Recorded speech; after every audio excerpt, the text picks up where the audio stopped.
of held you up a little bit over here. That was nice of it. The problem is he's so fast on the straight and then slow on the corners. But I guess that's a prep though. Yep. How's the car feel with the lower tire pressure?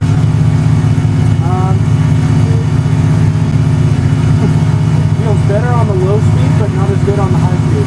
Okay, so we'll leave them where they are. Yeah. Just leave them where they are. Although the only thing I'm curious, is there a pressure difference between left and right? There. Alright, whenever you want to go out. You put the snap tank up.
time's up to say goodbye to all the haters, doubters, and non-believers trying to bring you down.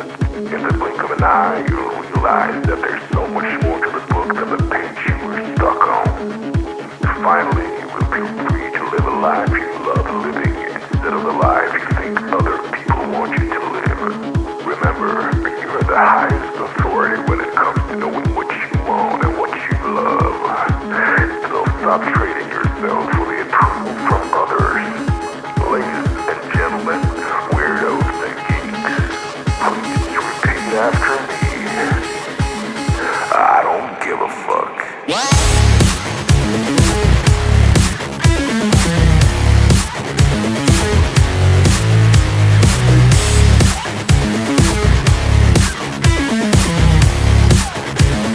I don't give a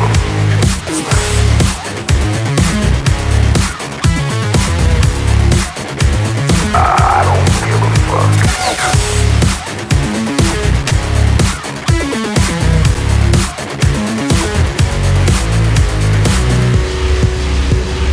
I don't give a fuck.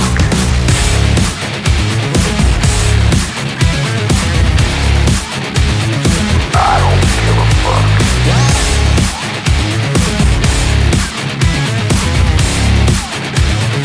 I don't give a fuck.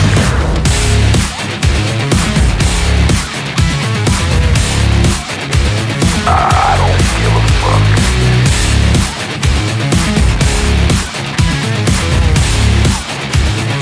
I don't give a fuck. It's time to start doing the right thing. So trust your instinct. Stop listening to others and own your decisions. People will always tell you what to do, being how to live. So let's create space for what matters most to you. You'll be glad you did. Now start reclaiming your time and your mental well-being by saying no more. No more. Say it loudly and proudly. In other words, fuck you.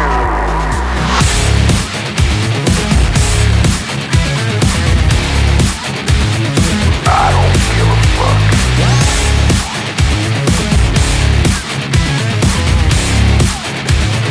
I don't give a fuck.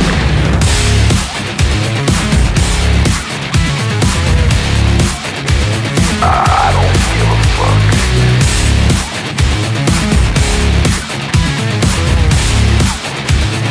I don't give a fuck.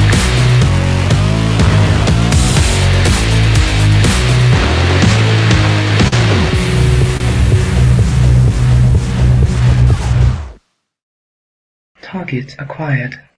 Eagle 1, first strike. You have permission to engage the target.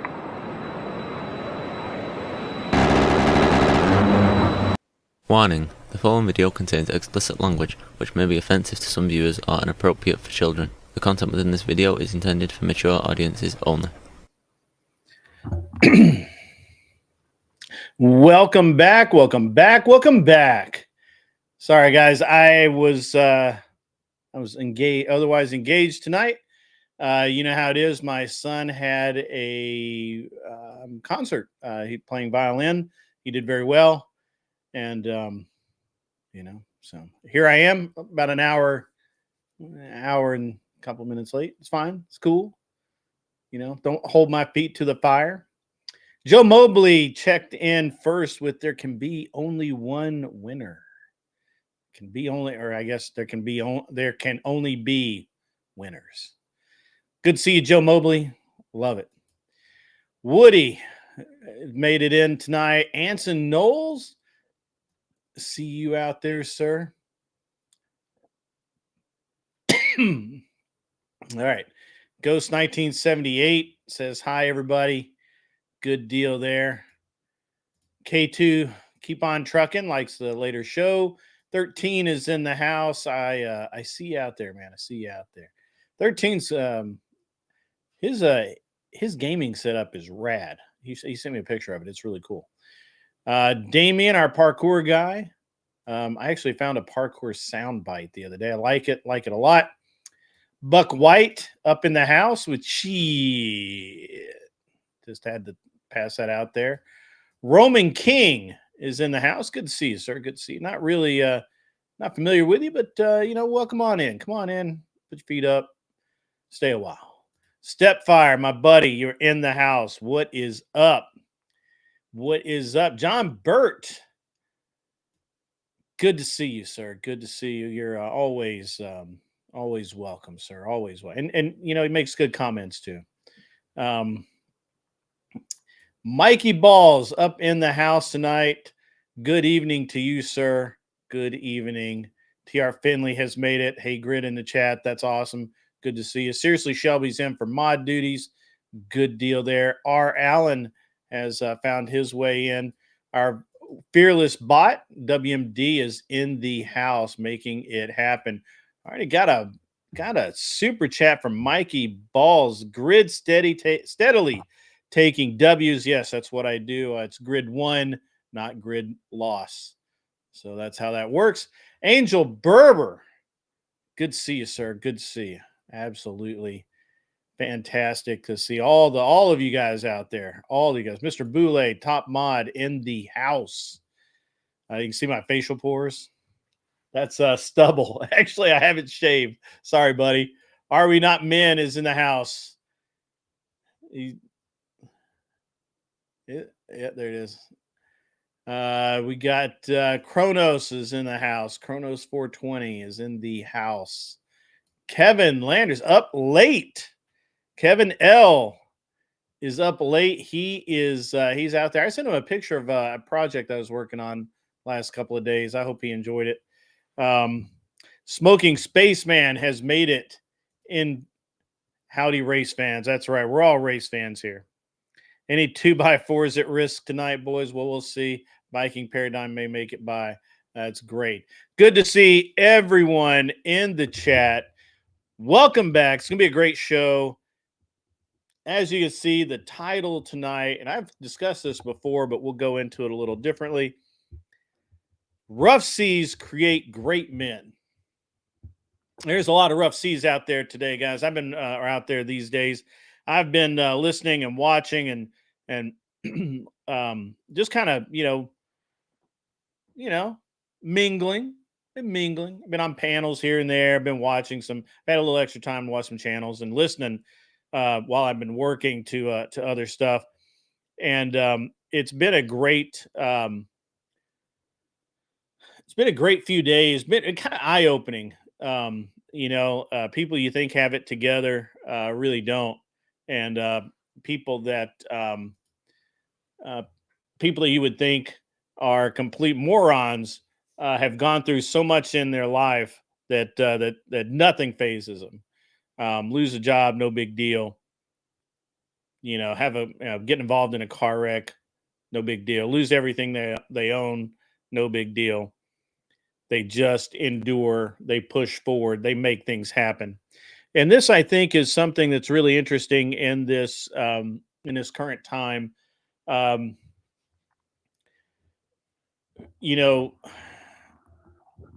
a lot of people out there that would be happy to keep you down. Whether that's a girlfriend, a wife, friends from work, whatever. You see this everywhere. I know you guys do. You guys are not stupid people. And the women out there, I know that you guys see this too.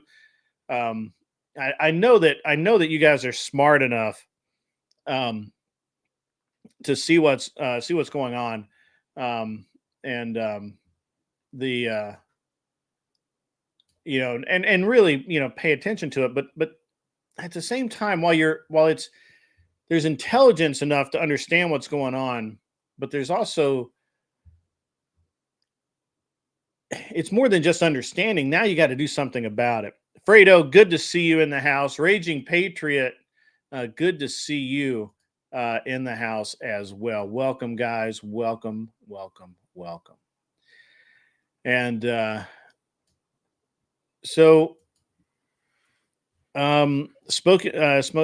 we'll put that up there. Give me 1 second. I'll swing around to that. Welcome, OPC Don. How are you today? You see this a lot in various spheres. And one of the things that I've always been on my own, guys. I like, look, I'm married, I have a wife, um, and I have a family unit, but I consider that we are one. Um, every time I've ever had to have a, every time I've ever tried to have a partner in business, unless it was very clearly delineated, I took an L, right? And there's all kinds of reasons why I would take an L. I wouldn't trust them. They wouldn't trust me. I didn't, they didn't understand what I was trying to do. And I don't bother explaining myself half the time because I'm just going to fucking do it because I know what I'm doing. And, and I've got some, I can give some examples of this. Maybe I'll get into it, but I'm just going to do this monologue really quick. Then I'm going to have some people come up because I'd really like to talk to you gentlemen, and hopefully we can get some ladies in here tonight and talk to them about it as well. Um, so, Smoking Spaceman, if they want to keep you down, they really ain't your friends. You say that, but your own family will keep you down, brother. Your own family will do it. Your own family will literally, just push you down and hold you back if you let them, because they are afraid, or they are not willing to sacrifice even a little discomfort, even the chance of discomfort, to go do something else. And I see this all the time. and um, and I really, I'm not Mr. Mister, but I want to talk about that. I didn't watch it, so I don't have the knowledge. I need somebody to explain it to me, Mr. Mister. So maybe you can do that later. We can dive into that. But what I'm really talking about is if you are, for example, right, and I'm not saying anybody is.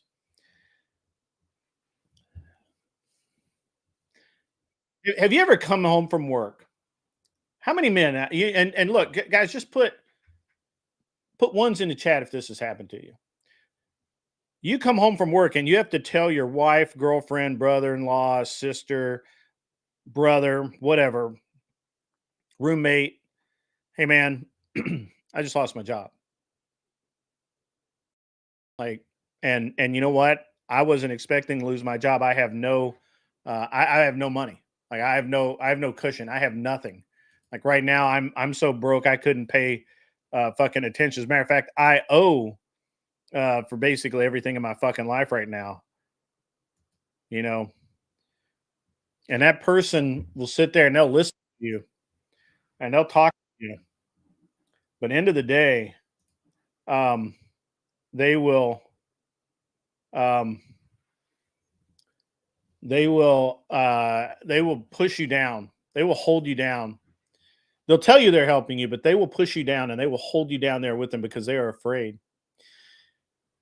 If you guys resonate with this, let me push a little further. Have you ever been in a situation where you've borrowed so much from everyone that you can't even go back to your family to borrow another $100, another $50, right?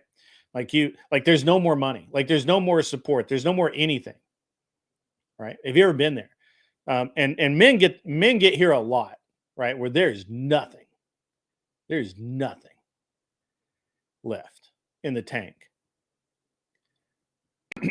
And I had a friend of mine once, a guy I worked with, and his brother and I, his brother and I were better friends, but he and I were okay friends, and we hung out a little bit, just kind of, just, we got to talking, because in my mind, at the time, he was one of those guys that seemed like he kind of had it all together, right? And he he told me a story about how he had, before he had gotten the job that, because we all worked together, before he had gotten the job that we all had, he was homeless, living out of his car for months. Like he couldn't even there was no money anywhere for him. He was basically doing anything he could do to get by. And and his family wanted to help him, but they couldn't. Physically couldn't. And those and that made him, that forced him, that forged him into a man that when the opportunity came, he gave it his all. He gave it everything he had. When he got an opportunity to have a job, he didn't walk in there and act like he owned the place. He walked in there and he did everything he could, because that rough time in his life created a great man. And when I met him, by the time I met him, he was he was really, really solid. He was a great employee. He was he did everything that he possibly could. Now, obviously, sometimes people get employed even when they're great employees, and we'll cover that in a minute. Let me. I got $9.99 from Bob. Thank you, Bob. I appreciate that. By the way, guys, I am going to as soon as I figure out how to do it, I'm going to lower the TTS down to $10 so you guys can do that. I like what Kevin's saying here. He a lot of people, they won't believe. Worse is when people don't believe in you, right? And I'm gonna dig into some of my own story, right? Like when my wife and I got married, I had a good job with a race team, a race shop. I was making pretty decent money. We had a nice apartment. Everything was great. World was our oyster. Putting money back. Everything was going to be good. My wife graduated from college, or from not. What's up, Michigan Christian? I see you out there, man. It's been a while. So my wife had graduated with a master's in finance. She had never had an actual job before, ever. She'd always just been a student. She didn't really understand what work was. And we went through some hard times there, just kind of making everything work out so that she didn't have to work while she went to school any more than she wanted to. There was a time period there, right at the end, right after she graduated, that she worked at a grocery store or something. I forget what it was. But she was able to, she did what she needed to do to go out into the world and use her degree that she had paid all this money for to get a job. It was a good job. And then she comes to me one day and she says, "Hey, I'm going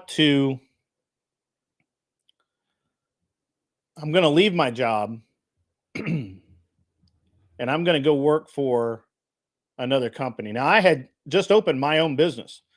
I wasn't really making that much money. I was, some months we'd make great money. Some months, we were, pulling money out of the bank to make the bills work. Right. This is what happened. This is what life is like when you own your own business. And she comes to me one day and she says, I'm going to change. I'm going to go to a different job. I'm going to do something else. Now, a lot of people in that situation, when faced with that situation, would say, "No, don't do that. Why would you do that? You have a great job. You're making good money. Why would you do that?" And the job that she was going to do, she had actually kind of created. Like, they didn't even know that they were looking for the position that she ended up convincing them to hire her for. And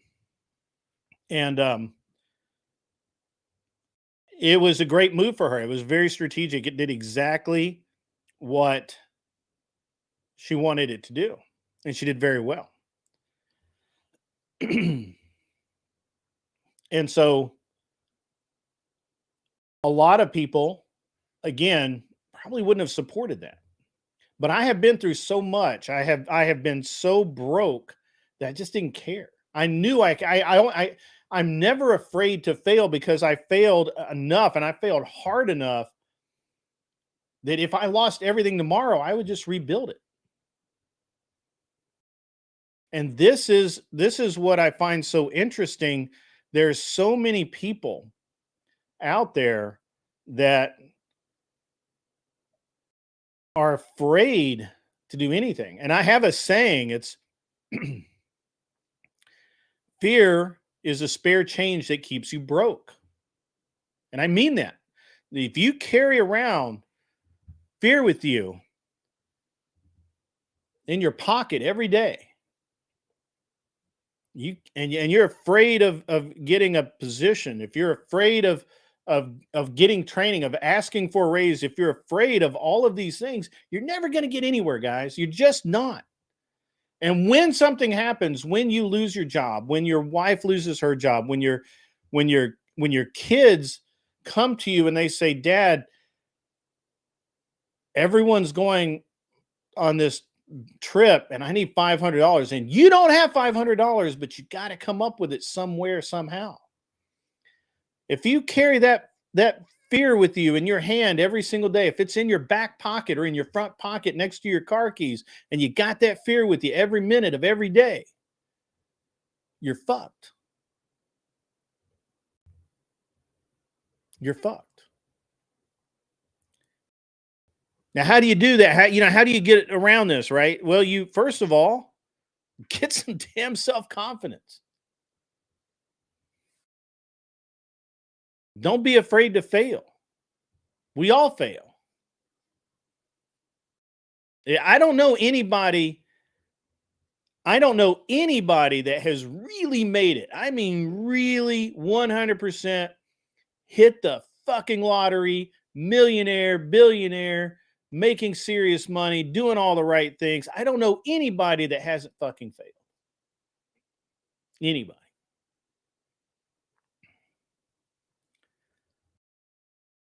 And this is why it's very important, guys. When you fall down, when you suffer, when you know that it's so bad,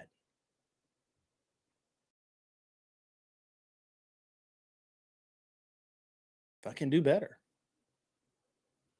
Sometimes it's literally as simple as just sucking it up and driving on. I'm not talking about that you suddenly flip a switch in your head and everything's okay and you're happy and fuck, it's Christmas. No, I'm not talking about that.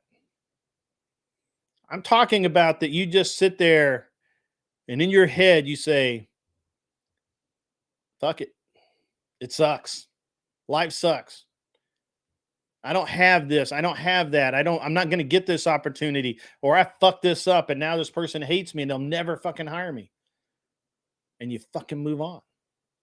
And you leave that shit in your rear view. And you don't carry that fear in your pocket. You don't pick it back up. You leave it. You just fucking leave it.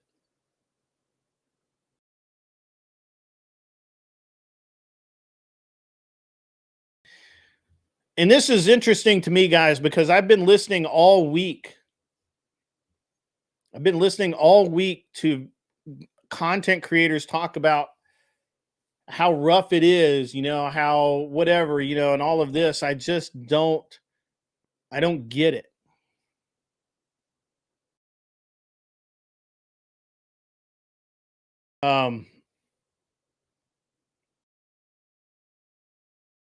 I don't know, guys. I mean, I don't know how else to say it. Fear is a spare change that will keep you broke.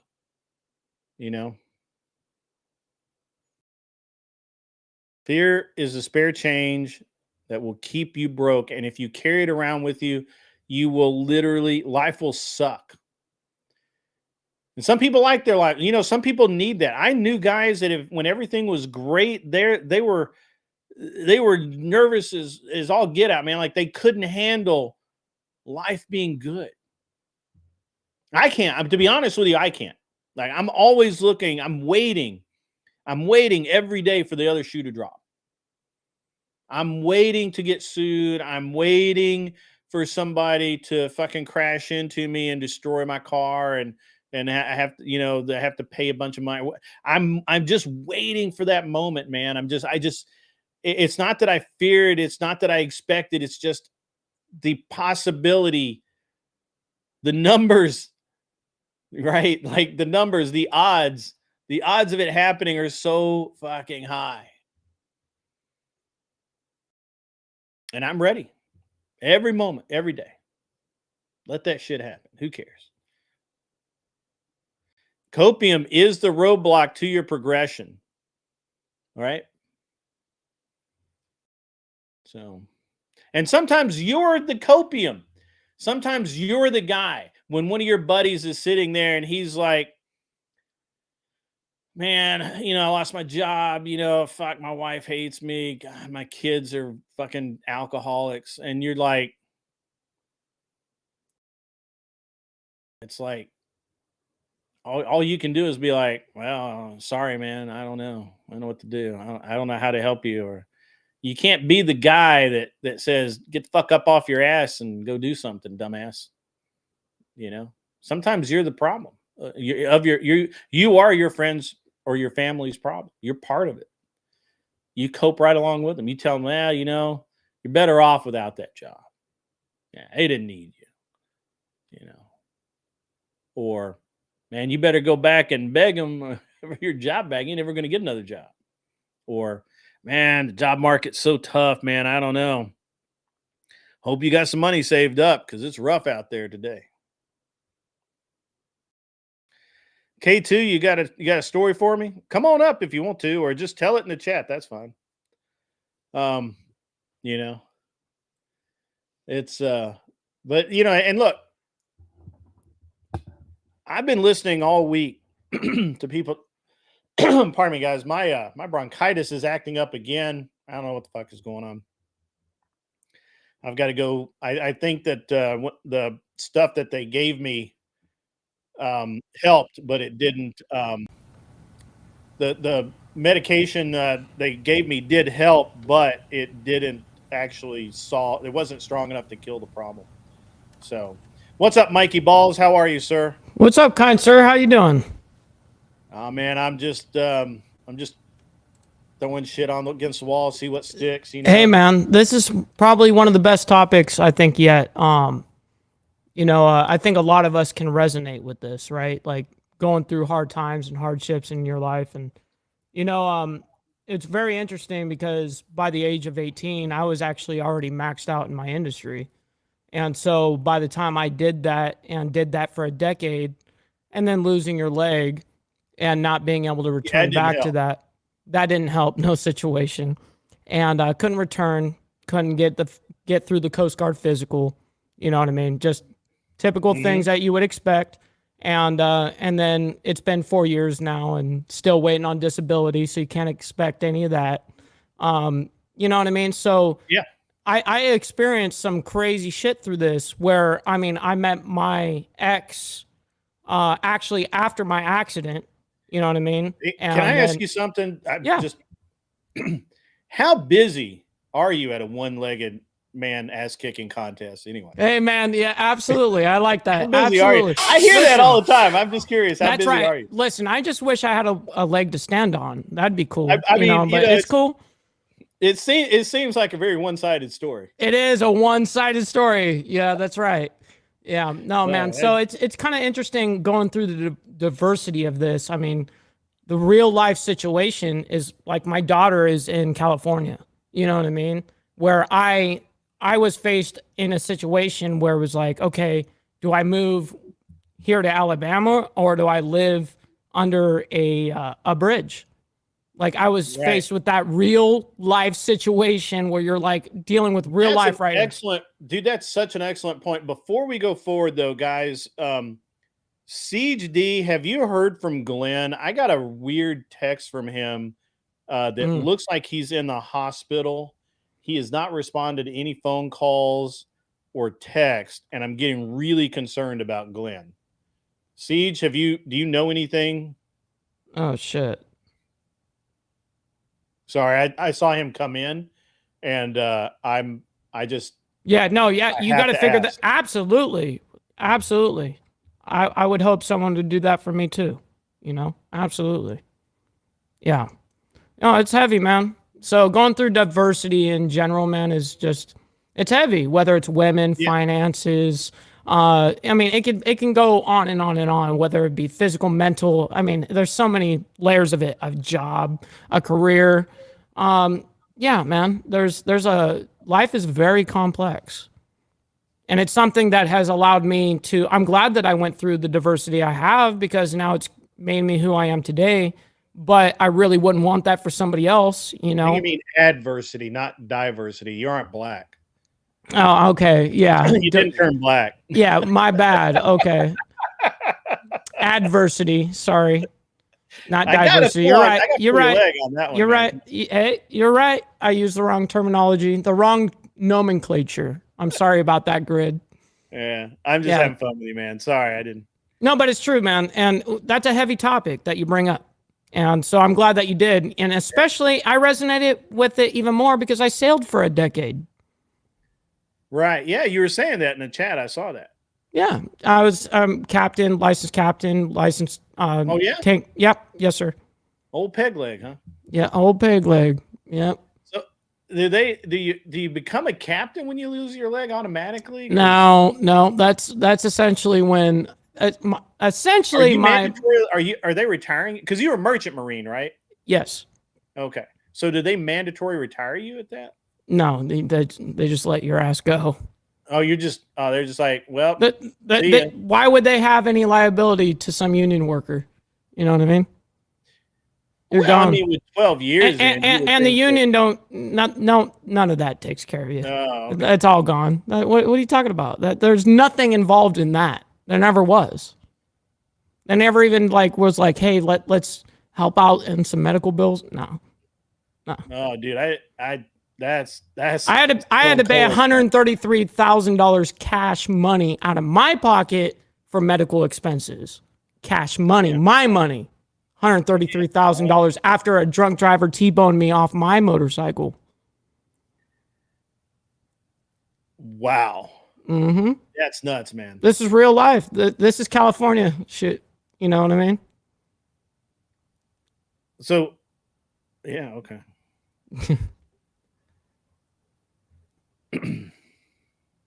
Yeah, crazy shit, man. That is real adversity, man. Yeah. But you're doing good, right? I mean, you're living Yeah. in Alabama now, and you're able to afford life and food. You look well fed, so that's Right. good. Yeah. I made the right decision. You know what I mean? I'm glad that one thing out of me is I really do make some really good decisions. You know what I mean? And so because of that, it's a blessing. And I've been able to flourish since being here. You know, I only moved here about 4 months ago. And so it's a new world for me, you know, but I really have embraced it. I really love it here compared to where I came from, that concrete jungle. I'm so glad I got out of. That's no way to live, dude. I lived it for 29 years straight, you know, born and raised in it. And it's not worth it. It's not really that fun, man. I wish I would have done this decades ago. Yeah, I'm sorry, I got to respond to Siege here. Siege, I'm not really sure that look, I just got a weird text. It looks like he's in the hospital. He has not responded, period, since. I'm really concerned. That's all. I'm just saying. All right. Like, I don't want to read anything else into it besides, because I was trying to get a hold of him the other day. And I haven't seen him live. So yeah, it hasn't been. I've been keeping an eye, and he's not been live for the past few days. Yeah, he hasn't been launching videos for the last couple of days. He hasn't done anything. Yeah. And I've texted, I've called a couple of times. I'm getting really pretty concerned. So, and I can't share the picture because it'll dox him. It's got his name and information on it, so I can't do that. Right. So. But yeah. So anyway, guys, if I guess maybe he can't do anything. I don't know that he's in the hospital, CHD. I got a picture and the date. Well, I can tell you that, the date that is on it is, I'll tell you right now. I will just, pull it right on up. Because I've been texting him like every day, hey man, just reach out to me or whatever. To me, it looks like he's in a hospital and he was admitted October 22, 2024. So that's all I can tell you. So, and I got that text. When did I get that text? 12:09 a.m. because I was asleep actually when he sent it. So I was asleep when it came in, and yeah. So that's what's up. What's up, K2? What's up, Grid? Can you hear me? All good? Yep. What's I up, can hear you, K2? man, and no echo this time. That's awesome, dude. Give me 1 second. I got to read this super chat. Sirius Shelby sends in $10. What happened while I was on base? Seems like a lot of shit went down. Yeah, I mean, I don't know that a lot. It's just like I said, I haven't seen or heard from Glenn in a couple of days. Like he sent me somebody sent me a picture at 12:09 a.m. and it's Glenn's name with an admit date of October 22, 2024. And it's Glenn's info, and he's in a hospital gown, and it looks for all the world like a hospital deal. Now, it also could, I guess, technically be jail, right? But it looks hospital to me. It's got an account number on it.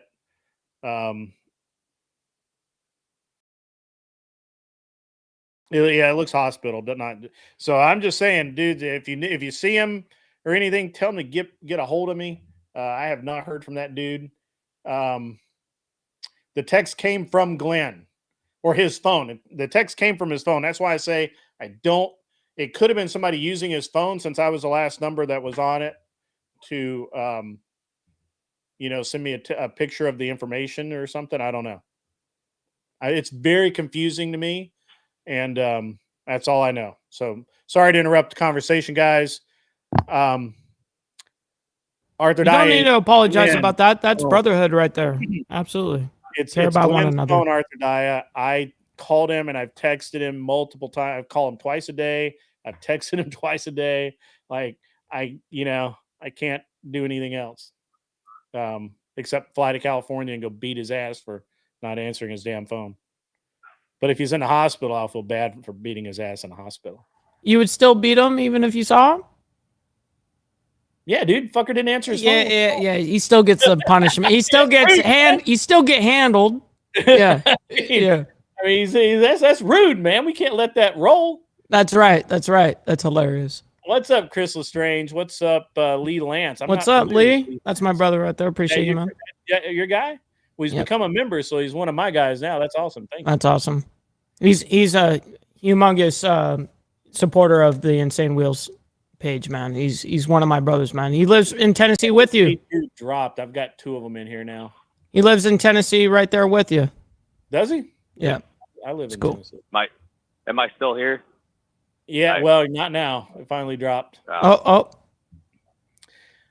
Yeah, all jokes aside, I hope that whatever Glenn's going through, it gets sorted out and we get to figure it out because, I'm at this point, I'm worried because if he was just in the hospital and he called me and said, "Hey, man, I'm in the hospital. I got, whatever happened, that'd be one thing. No communication is bad. Yeah, no communication is bad.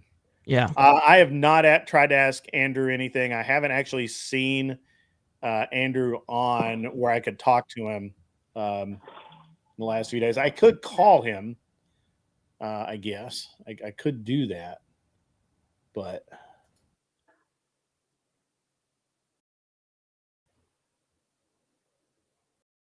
yeah.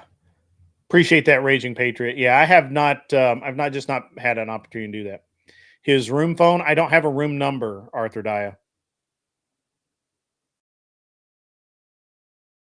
Oh, I see. I could call a hospitals. Yeah, Josie might be able to find out something. We'll dig into this. Sorry guys, I didn't mean to just completely disrupt the entire stream. It's just, look, Glenn's my boy, I saw Siege pop in. I had to ask, you know what I'm saying? I have Absolutely. no way of contacting Pearl, Michigan Christian. Me neither. Yeah. Welcome again, K2. Let's just move forward. I'll try and we'll figure some stuff out. We got a lot of smart people here. No, his name is on the his name's on the armband that was sent to me. So I just can't send it to anybody because it has his personal information on it. I can't do that. Okay, I just can't. Otherwise, I would. So, all right, guys, let's roll through this, man. I'm sorry, K2. How are you, sir? I'm doing all right. Just driving back down from Detroit. Detroit? In the yard in 38 Mile. Yeah, I just picked up 2 trailers from Detroit. My wiggly wagon. I have a buddy of mine that lives in Detroit, and he says that because I tell him what a slum it is all the time, and he's like that I need to come look at it. He says the neighborhoods have been abandoned so long that they're becoming forest again. Like they're literally there's block after block after block of abandoned houses that are becoming forests again. So where I go, I don't see that. There's a few buildings I go to in Detroit. I'm not from Detroit. I just gotcha. Picked up a couple loads from Detroit with a set of wiggly wagons there. Yeah. But I don't know. I guess I don't know where you start because I said I got a story for you. I don't know if you still want to hear that or. Absolutely. Yeah, man. Yeah, we need to get back on subject here. I apologize for pulling it off. Good. It's all good. Yeah, I saw Siege come in, and I was like, Siege might know something. I need to take the opportunity. It's the first time I'd seen him where I could talk to him in a couple of days, so I wanted to grab him while he was here. So, thank you guys.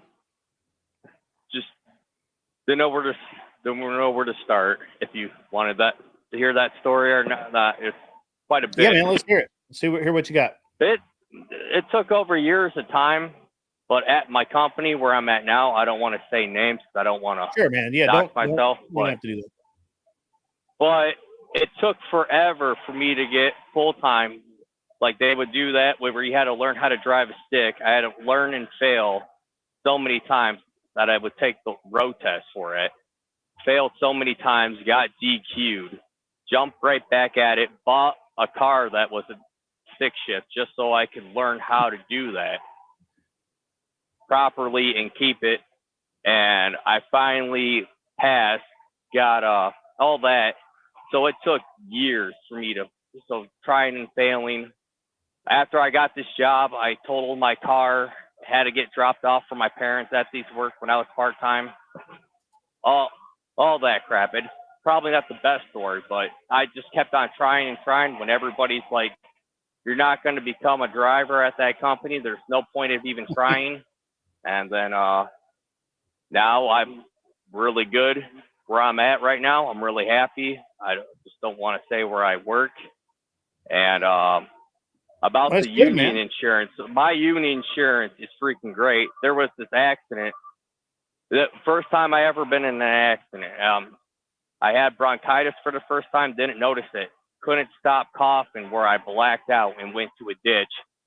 And the union and everything freaking was like, you didn't total anything. You might have you ripped off the bumper and whatever, kept it to a minimum and helped me out a lot there. So, and I've never missed work, never called up. Well, a few times now that I'm getting older, I worked my ass off. I would never call off, take buyouts on my vacations and stuff.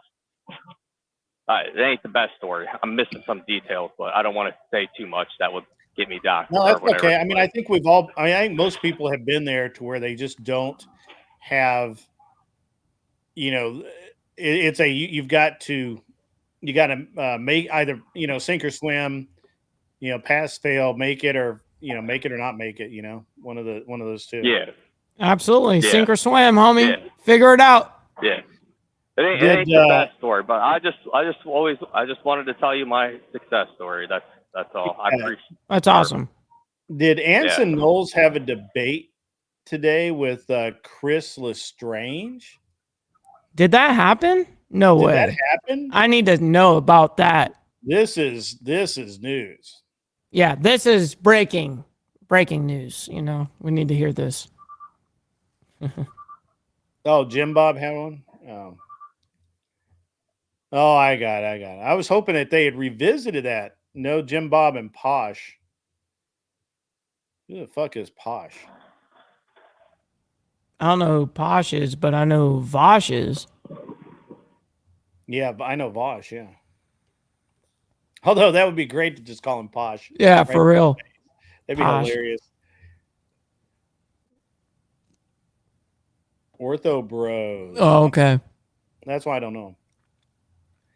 So you debated Andrew, Jim Bob, and Flow State last night?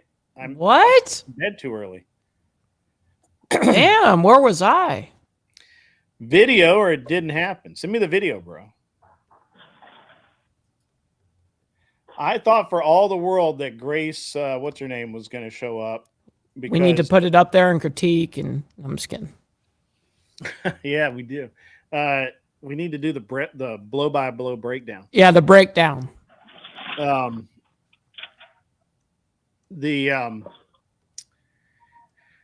So what's her name? Grace wants to. Flo debated Jim Bob and Andrew yesterday. What? How do I miss this? I was doing stuff probably. I have a life. Yes, Grace Thorpe. Thank you. She wants to do a debate channel, and she was trying to talk me into it earlier. So I was actually half suspecting that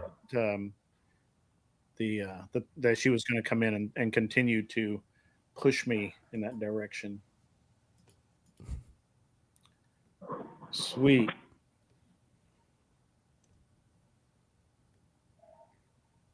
Where was this? Whose channel was this on? Chris, you need to come up, homie. You need to explain yourself. You need to explain. You need to explain yourself, homie. I'm sorry, you're dust. It's time. Somebody get Chris the link so I can make fun of him, in the proper manner. That's right. So, I thought Andrew debated somebody last night. That's why he was supposed to be on the show on whatever later. I didn't. Yeah, I don't know.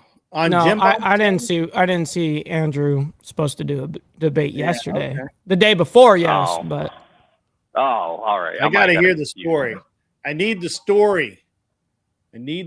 Guys. Let's get. Yeah, he needs to get the curling iron. He needs to get the curling iron out real quick. You know what I mean?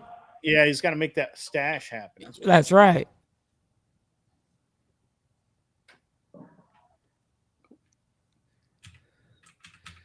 Yeah. So, anyway, the Thorpes are creating. I'm to see who will help to make such a channel. Yeah, I saw that.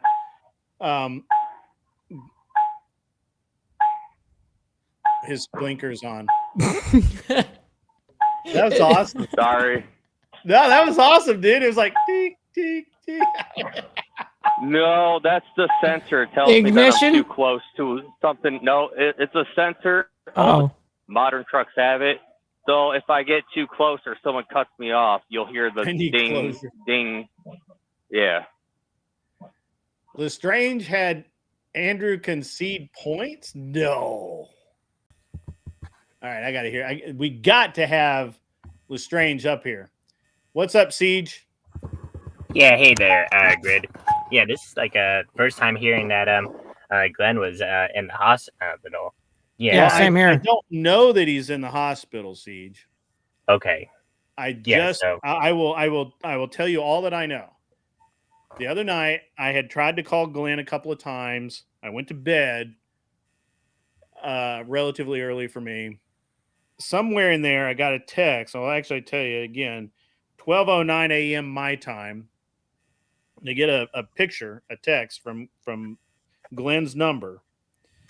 It basically said it's just Glenn. It looks like Glenn in a hospital room. It looks like somebody. It actually looks like somebody's probably with him as well. But he is in. To me, it looks like he's in a hospital gown. He's got his hand down around, down on his hip. He's got his watch on. It looks like they've got an IV started. Um, the date is at the admit date, October 22, 2024. The text came through at 12:09 a.m. I woke up at like 1 o'clock and checked it out. I sent him a message back. Was 2:22 at 2:22 a.m. 2 hours later. I messaged him, dude, are you okay? I got no response. I've sent him 2 messages a day since. I got nothing coming out of it, and no reply, no more pictures, no nothing. So basically, I talked to him.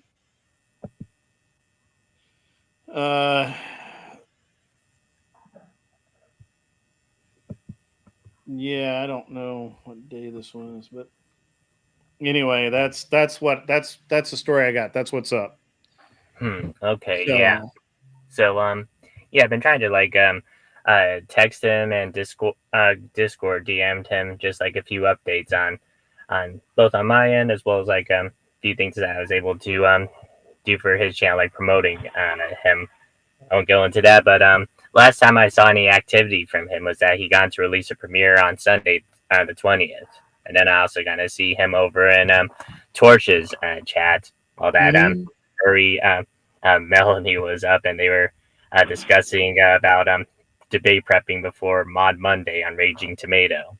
But Right. that was of any activity I saw from him, and this is like news to me, and so because of that, I just decided to call him. I called him like 3 times and left 2 voicemails, just asking what's up and to give either me or Grid updates on this because well, I'm Yeah. worried So about I him. guess it was yesterday.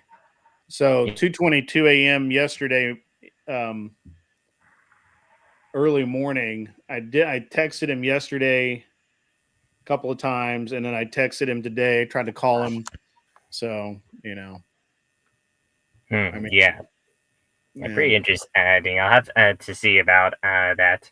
Um, I know I have like Glenn's number, and the only other person I have his number is AJ, like Arm Details, the bald bearded guy who comes on to his shows, part of Dragon Ship. I have his number as well. I could be able to text him, but I know he's in Texas, so maybe another option is just maybe either Coco, his wife would know, or yeah, I mean like I'm concerned about him, but I'm sure that if it was anything too major, then we would probably get notified about this either through like Thor or Coco. So yeah, it's just I mean this is just news to me, so I'm just my mind's going everywhere at the moment.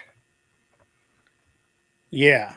Yeah. I don't like I said, I don't have any more information. When I saw you come in, I just thought maybe you might have some information. So that's all I got. It's like I don't know. Okay, got it. Well, yeah, no, I don't know I myself. mean, there's a lot of people trying to, reach out to like trying to reach out to Andrew, see if they've heard anything, but it's only been a little over a day. So, we'll see. Um, Yeah, I guess that's about out it. But yeah, I guess like I said, news to me, and so that's all I know. And so I guess we'll just have to wait in. I also would like to say some prayers as we normally do for all of our homies. Just make sure that everyone's doing good, and also say a few extra prayers for Glenn so that he pulls through and eventually gives us updates. Yeah, yeah, we'll figure it out. It's just a matter of time. So, I didn't actually mean to derail my own show like massively. Hey, Yeah. we let you do you, homie. That's it. I know. I You do you. literally like normally I'm always like, don't derail my show, bro. And then I'm the one that's just like, we're going way over here now. All I know, it's not gonna be me. You know what I mean? Yeah. Yeah. So Lestrange, come on up, man. I got to hear about your argument, man. I gotta I gotta get intel. I need to hear. I gotta understand what's going on, bro. Oh yeah, like let's see. I guess a few debates gone to happen. Like yesterday, Jim Bob gone to have an open panel. I guess Andrew gone to stop by along with Chris Lestrange as well as Flow State. And I wasn't able to like see all of it, but I guess what I did see was that Flow State gone to leave like a super chat as like the stream was ending, saying that he destroyed Jim Bob. Well, take it with a grain of salt. I'll like have to see that. But then also Right. today what happened was that Made by Jim Bob got to have a stream with the Posh Redneck. He's like a good YouTube channel as well. I'd like to check out his video where he did with Andrew and Jim Bob about Christian nationalism. That's like his most popular. So weird because last night I was like tooling around and I saw and Flow State was up. And I dropped onto his channel. It was the most boring, horrible thing I've ever like been to. Like I was like, holy, crap! Like what's going on here? Shots fired, homie. Look out! Boom, boom. It's going down. I told him too. I was like, Flo, dude, this dude is boring. Why, but I mean, apparently that's a normal thing. For hey, some they people were like reviewing this. Not everyone has the personality to be on the screen. You know what I mean? Like some people try to do it, but I'm always shocked that people can't monologue. Most people can't. They just can't do it. Most people can't. Are We Not Men says I watched it. Low State and Chris got wrecked. Well, I need. Yeah, I need like to hear it. I need with my ears, not through the chat. Chris, can you be able to come up? Strange. Wicked Wally, Blow State totally sidestepped the question I super chatted. Oh shit! What's Surprised up, Wicked Wally, that? dude? How are you doing, man? Actually, hey, whoever, Mr. Boulay, unban Flow State. Oh man, it's going down. I know it's about to happen. I never had anything against him. I just don't like it. I've never even been able to find his YouTube account. You know what I mean? I've never even been able to. Don't say it, but I'm just saying. I've never even been able to find it. I tried looking him up, and I was like, eh.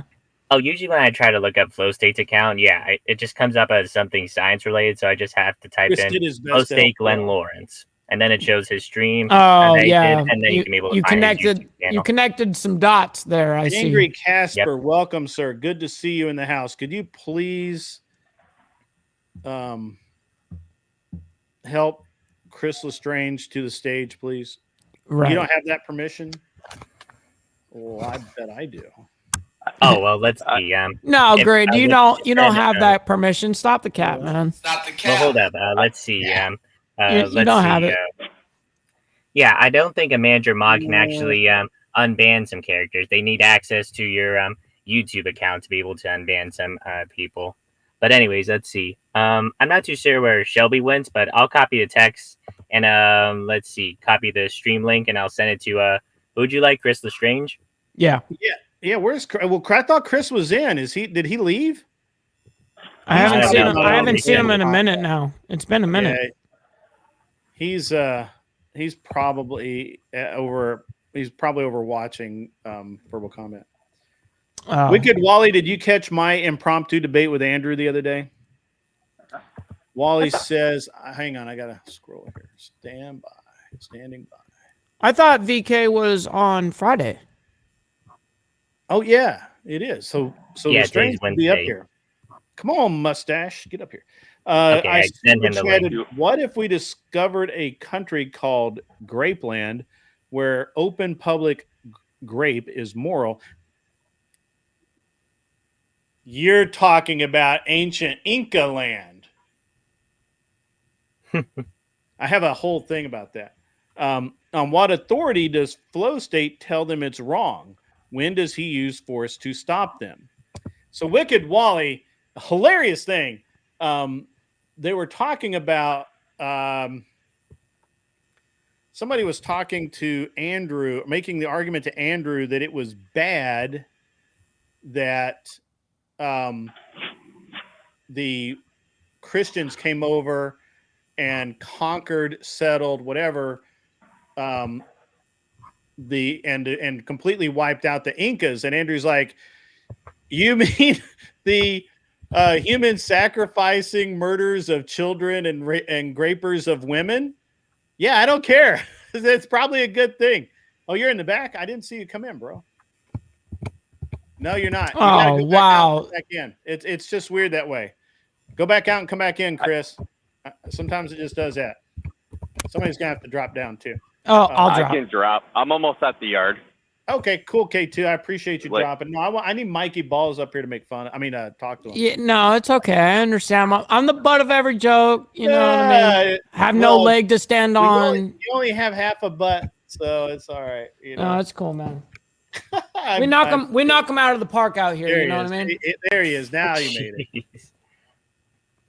All right, we're gonna have to wait for it to populate. For some reason, South Africa. Yeah, well, South Africa, they have all sorts of like they have like giraffes that like hit the like cables and shit. So the only way it's like Donkey Kong, man. I gotta run outside and grab monkeys. Hang on, I got too much going on. This is going to be a banger. I can already tell.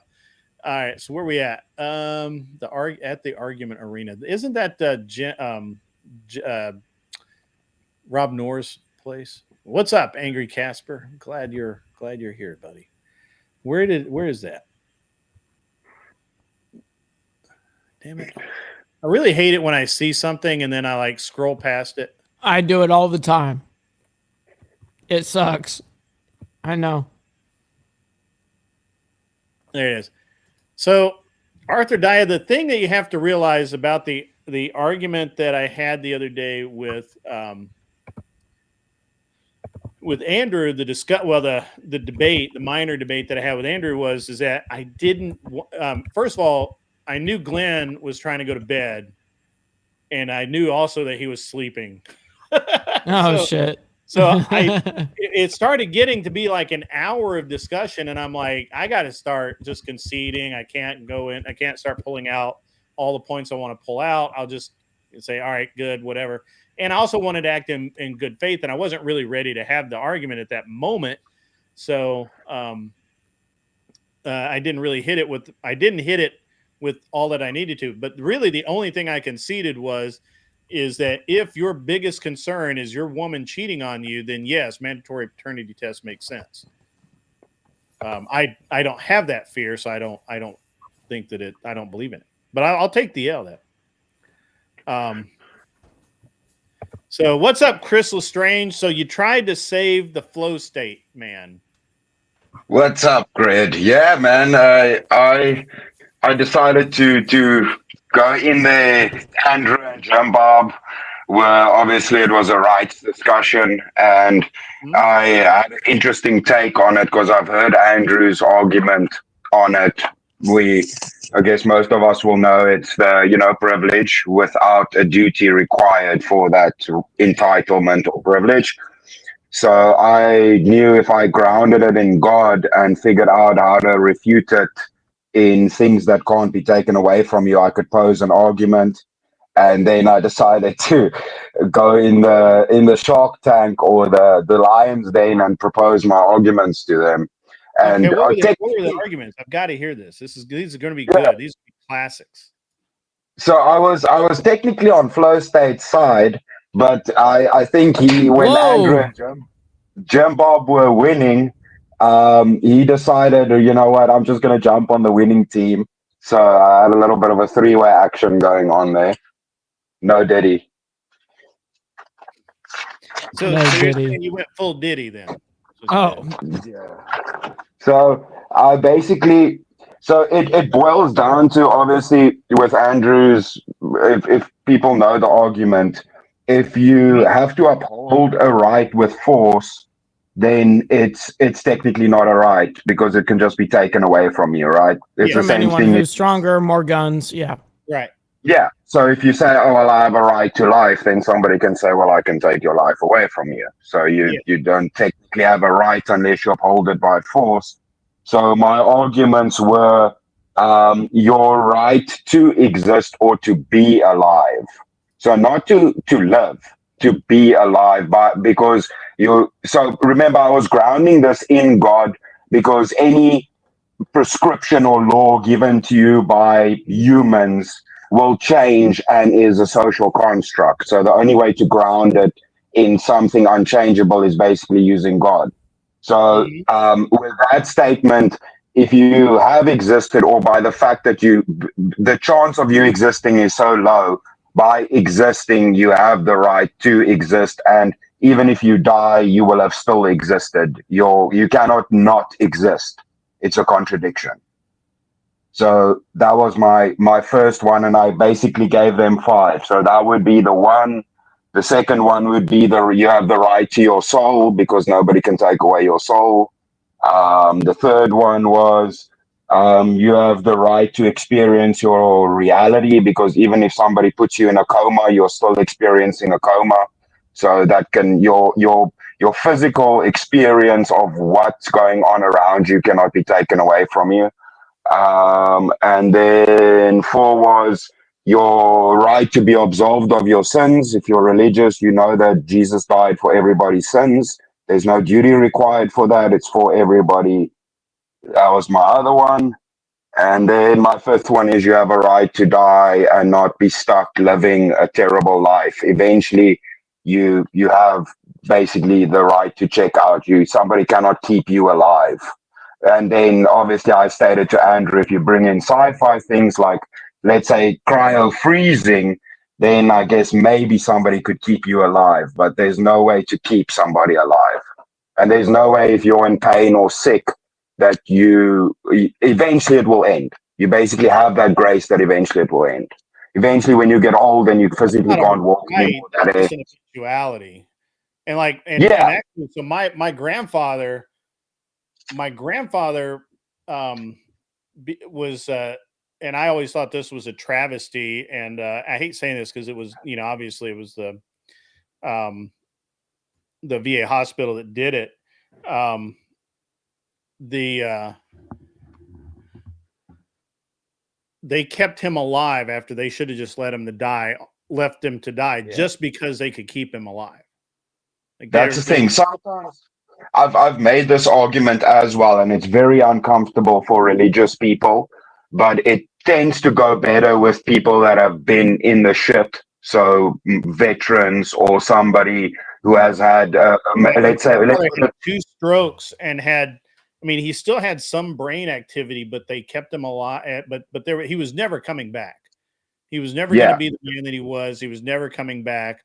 And at that point in time, now legally, obviously, so actually, Andrew let you win that. He must have been drunk, because no, you know what? Oh legally, Technically, shit. legally no, right it's now, in the US anyway, if you sign over your paper, if you sign it over, I can end your life. If you don't have a signed right to life, I can end your life anyway. I can turn the yeah, but machine you off. don't. Yeah, but I don't. I never said. Remember, it's not a right to life. You cannot because somebody can take your life. Right. So Yeah, that I would never propose there's that. no yeah, there's no, you can't have a right to that, because at some point you can just, they'll turn off the machine. Right. Even if you Yeah, want, um and that's why ultimately the thing is like somebody can maybe like Anson is being silly, and like if you being technical, Andrew did concede, but the thing is I think it was more over them being frustrated with me. But That happens. I did not lose that debate. Let's just be fucking clear quickly to everybody. I did not lose that debate, and I didn't. Don't say I won it, but Andrew did concede and kind of get frustrated with me because he eventually said, you can't dispute what those ones I said. None of that can be taken away from you. None of those require a duty to have them. It's the problem is it delves into metaphysics, which then becomes difficult to dispute. So I think he just got frustrated with me, and they kind of stated that they're more talking about legal rights. But then I also said, I'm kind of just devil's advocating because legal rights are bullshit. Flow State wasn't going to win that argument. Nobody has won that argument. Look, I've heard Flow State's arguments, and they're basically a bunch of rhetoric with nothing underneath them. So yeah, right. That's the problem. Is you would ultimately need force, and again, it comes down to that thing of different societies will have different rules. So there is no grounding for these things called rights. I mean, you can climb on a plane right now with all of your American rights. Go to a foreign country and then see if you have those same rights. You don't have those same rights, my friend. Right. Yeah. So there's no way to win that argument. So I took it from a different angle, and I think that frustrated them a little bit. Well, but I mean, I would probably concede those points and say, yeah, but it doesn't matter because at the end of the day, those aren't really rights. They're just they're abilities, but they're not a right. Like I have the ability to do this, but that it's not really a right. Like I can't I don't know that. But if it falls under Andrew's purview, that it's only based off force, then well,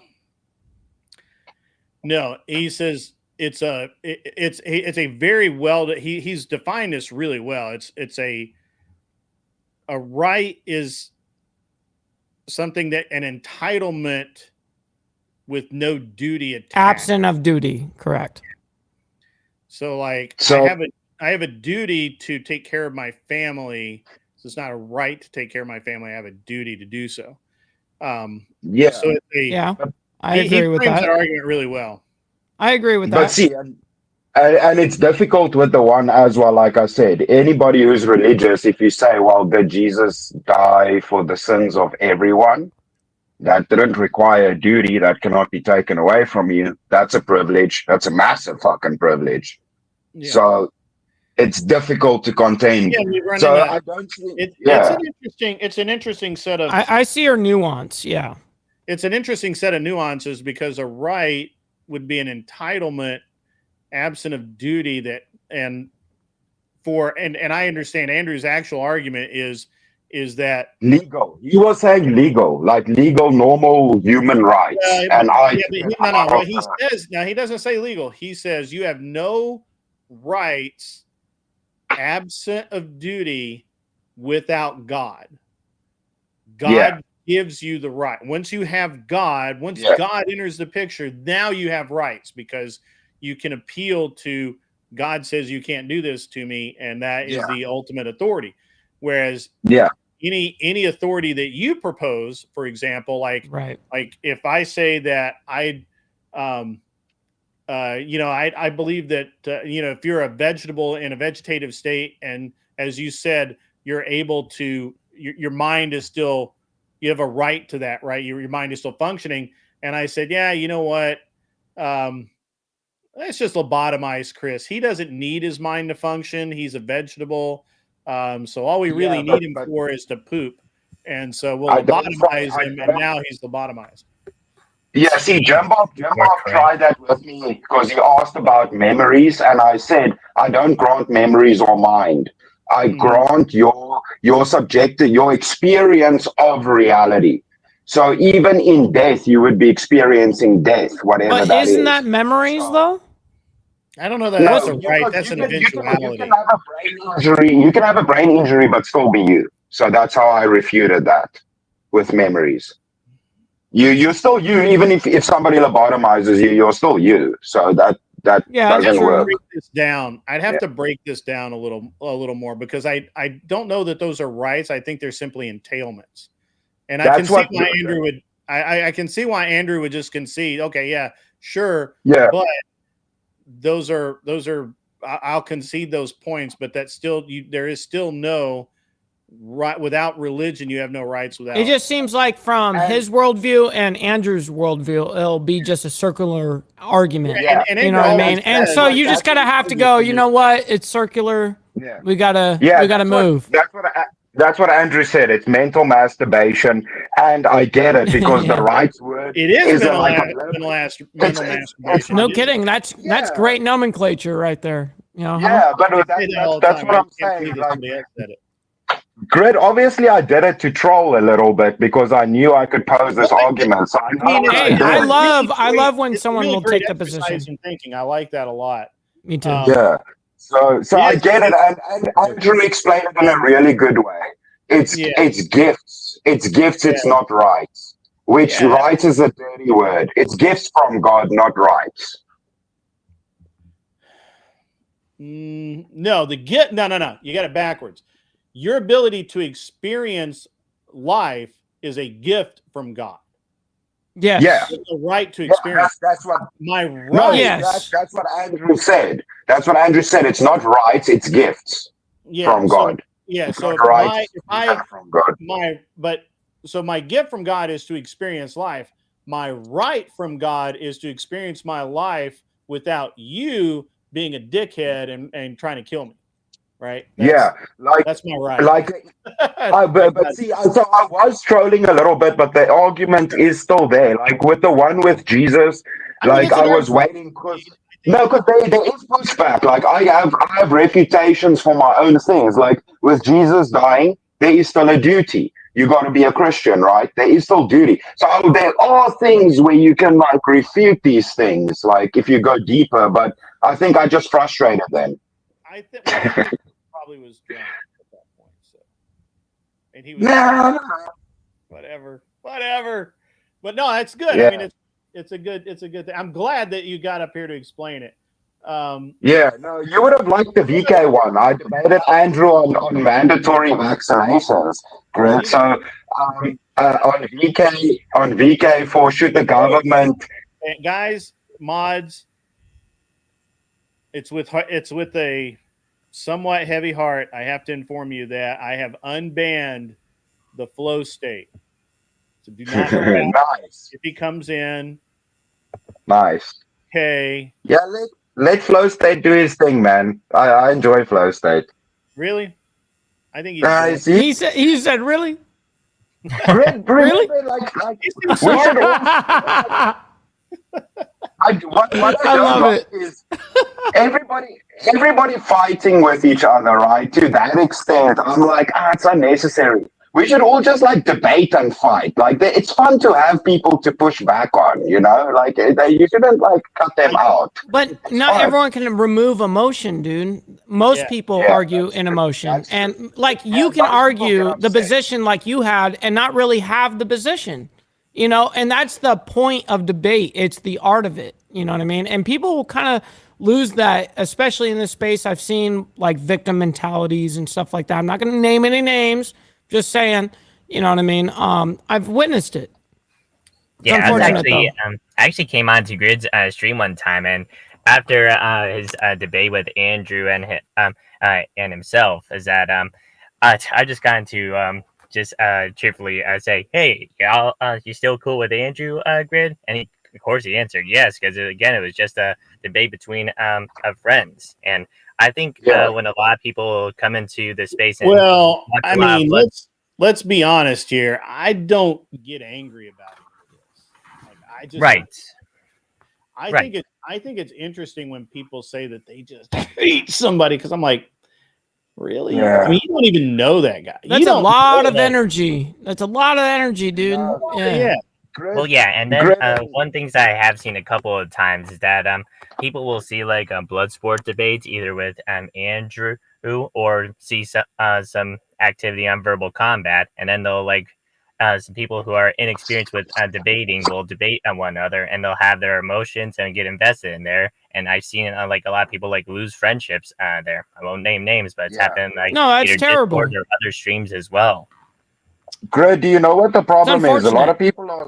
The problem is a lot of people are soft. I come from foam and having done open mic nights with comedy. whether I'm roasting you or debating you, dude, like you're not gonna upset me. Like this is not personal. We're on the fucking internet to entertain people. Like, Yes. why are you being a bitch? It's Damn jokes straight. or it's a debate. It's nothing personal, bruh. You keep going up and down in volume. Yeah, it is weird. It's shitty technology. Sorry. I'm sorry, man. We'll send you something cool. We'll send you a care package to South Africa. Yeah, some satellite internet. Starlink. Yeah, Starlink. We'll have Musk come over there to South Africa to save the day from the giraffes hitting the cables in South Africa and shit. Let me just tell you guys this. You know what the biggest load of bullshit is? Elon is from South Africa and Starlink is not allowed. But it's not allowed in South Africa. Oh, that's we don't weird. have Starlink. All right, hold on, guys. I got some super chats here. Just hang on a second. $5 from Seriously Shelby. Whoa. Why are you calling me out, Mikey? Balls on the wall. I thought we were cool. Laughing his ass off. That's funny. I didn't realize I called you out, but I guess I did. $2 from Raging Patriot. 1776, my favorite years. Slow State is gay. Hang on. I got something for you. Hang on. Ultra gay. Emotional damage. Yeah. But $20 is $20. I mean, you're not wrong, right? So I mean, I don't have anything against Flow State other than that. And look, I could have been wrong, but I thought that he came up on my panel a couple of times and he was just boring and just not really, I don't remember him being entertaining or anything. So I was like, you know what? Well, Grid, I mean, I'm boring too. So, I mean. Nah, you're cool, man. Nah, I guess I'm getting the boot. Sorry, y'all. You're getting the boot. I let everyone down. You would know if I gave you the boot. I guess I would. I guess I would. You would know. But so Flow State just really, I don't know, man. It was just something. There's just something about him. I think it's the way that he's always hunting drama of the lowest sort, and it's just it's like, why? Not really down. No, that's a problem. That's where the problems start. Yeah. And I would just assume. Now I'm not gonna deny that if I go on somebody else's channel and they're they're having drama or somebody starts drama with me, I have no issue doing that. But I'm not gonna really bring it over to your shit. I mean, here I get it. Listen, honestly, I know Chris is a good dude, but let's say I had no clue who the hell he was. Address this too. Let me find. Go ahead. No. So it was really like I don't know whether he was just like he just had to find something or make some shit up or whatever to create. I don't know, and I don't care. But the false, making false accusations, allegations are. Yeah, that's bitch moves. I'm sorry, that's bitch moves. Yeah, don't make false. Yeah, don't make false allegations. Like that's unnecessary. No, that's way unnecessary. I mean, I'm showing Mikey Balls a little love there. That's true. It's not easy to do. I gotta ask Mikey, how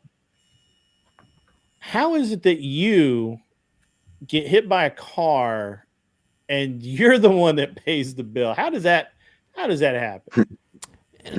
It's when your payment is what you're going to get out of the lawsuit is way less than your medical expense. So I had 1.5 million to keep me alive because I died 4 times in the hospital, internal bleeding, external bleeding. Wow. And Jesus. and over 25 emergency blood transfusions to keep me alive. Luckily, thank God for the people that donate blood, by the way. Shout out to you guys. Yeah, those are the people that kept me alive. You know what I mean? So shout out to you guys. $5 for Yeah. Sirius Shelby. You had me ban him for no reason. Grind. Did grind on purpose, Grid.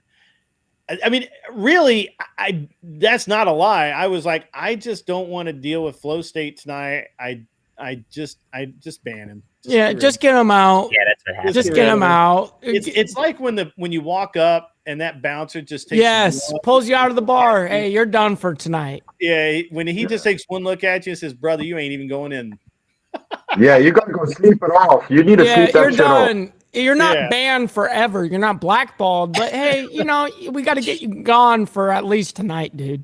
Yeah, something like that. So, let's see what else. $5 from Mr. Boulay in the Department of Numismatics. Question for Mike: has the last couple of years been a real balancing act? I'm asking for a friend. That's absolutely it has. What are you talking about? That's awesome. Jack, you are unbanned as far as I know. But I mean, let me know if you're not. But you better behave, man. Otherwise, the boot comes again. Ban hammer. I know right where the ban hammer is. You know where it is. Yeah. At all times. Yeah. So. But yeah, I'll fix my tech. I'm hoping to start streaming soon, so I need to figure something out with tech, with my fucking internet and my microphone. For streaming, yes. You need a microphone. Good audio. So 80% of audiences only listen. So remember that. Yeah, I'm working on it. Funds are low, man. I'm gonna figure it out. I figured it out. I gotta go hunt some Cheetos. Gotta go hunt some Cheetos or something. I get it, man. But Andrew, Grid, you would have liked the VK debate I had. I had a 1v1 with Andrew on VK about should the government impose mandatory vaccinations. Or should they be allowed to? And Andrew took the yes position, and I was defending the no. That's where I was, except on mandatory paternity test. I haven't heard this argument yet. So Andrew's argument, what he will default to, and he kind of he's. It's an art. Yeah, I know. I think that what he wasn't expecting me to go there, but he's like, if you have a pill. If you have a disease that's going to kill 100% of the people, it affects 100% of the people, and you have a pill that you can walk around, that you can hand out today, it's 100% effective, works on everybody, is not going to, that no side effects, everybody's going to be fine, and it will prevent everyone from dying. Would you force them to take it? Would it be required for them to take it? Yeah. Yeah, that's the problem. So he went a little bit dark with it. I said absolutely not. Oh, no. I said, first of all, if I die, it's no inconvenience to you. Correct. That would be my argument. Is like, well, his argument is that if it's an all or nothing deal. Either everybody takes a pill and everyone lives, or even one person doesn't take it and the virus, I say, why do you even care? Yeah.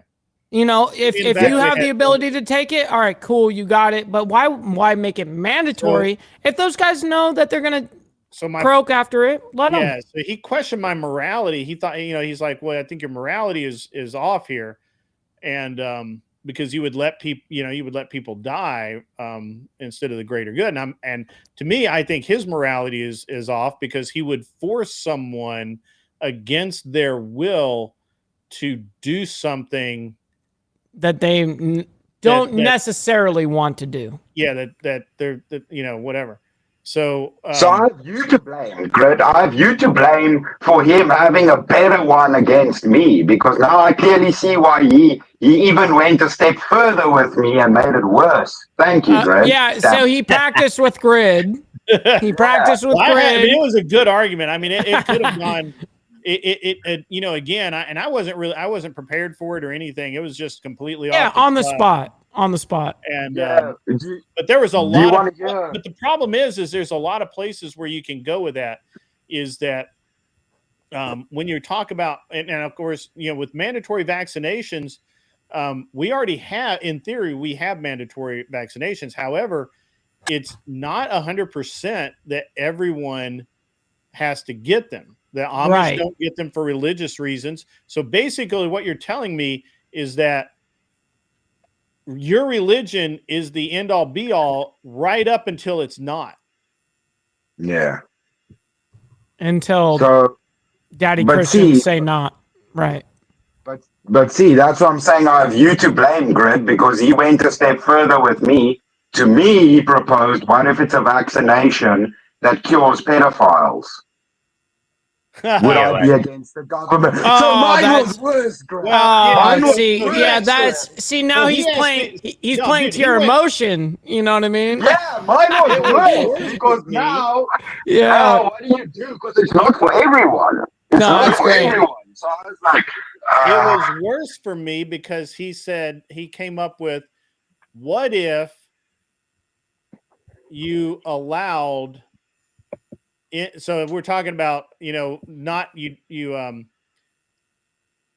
no mandatory vaccinations. He said, what about that? What if we made it mandatory? No, that I told him I'm against anything being mandatory. And he's like, well, isn't it mandatory that a father can't date his daughter? And I'm like, actually, I think in some states it's not. Once they're legally of No age, they way. legally can do it. Oh yeah. Yeah. and I mean, I think it's also, Rhode Island and Maryland or Rhode Is Island. that And just loopholes? You know no, what I and mean? also, if that's it's you once you Oh are my God. legal See, that's age. crazy. Once you're of legal age, your sexual choices are your own. And I'm like, and he so he puts me on the That's spot, right? Like insane.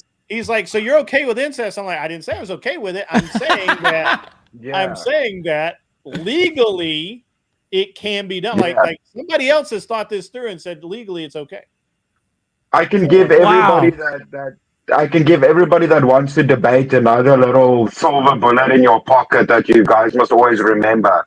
And whenever you're doing these debates, people base it on America, and you got the whole rest of the world to appeal to. Just You're always right. remember that. I need So to that's Arthur another Daya thing. Arthur Daya says something here, and I feel like I need to because this is why this is kind of important. So Arthur Dye says the Thorpe seem to be getting away with it. So I actually had a talk with Andrew, a private talk about the Thorpes.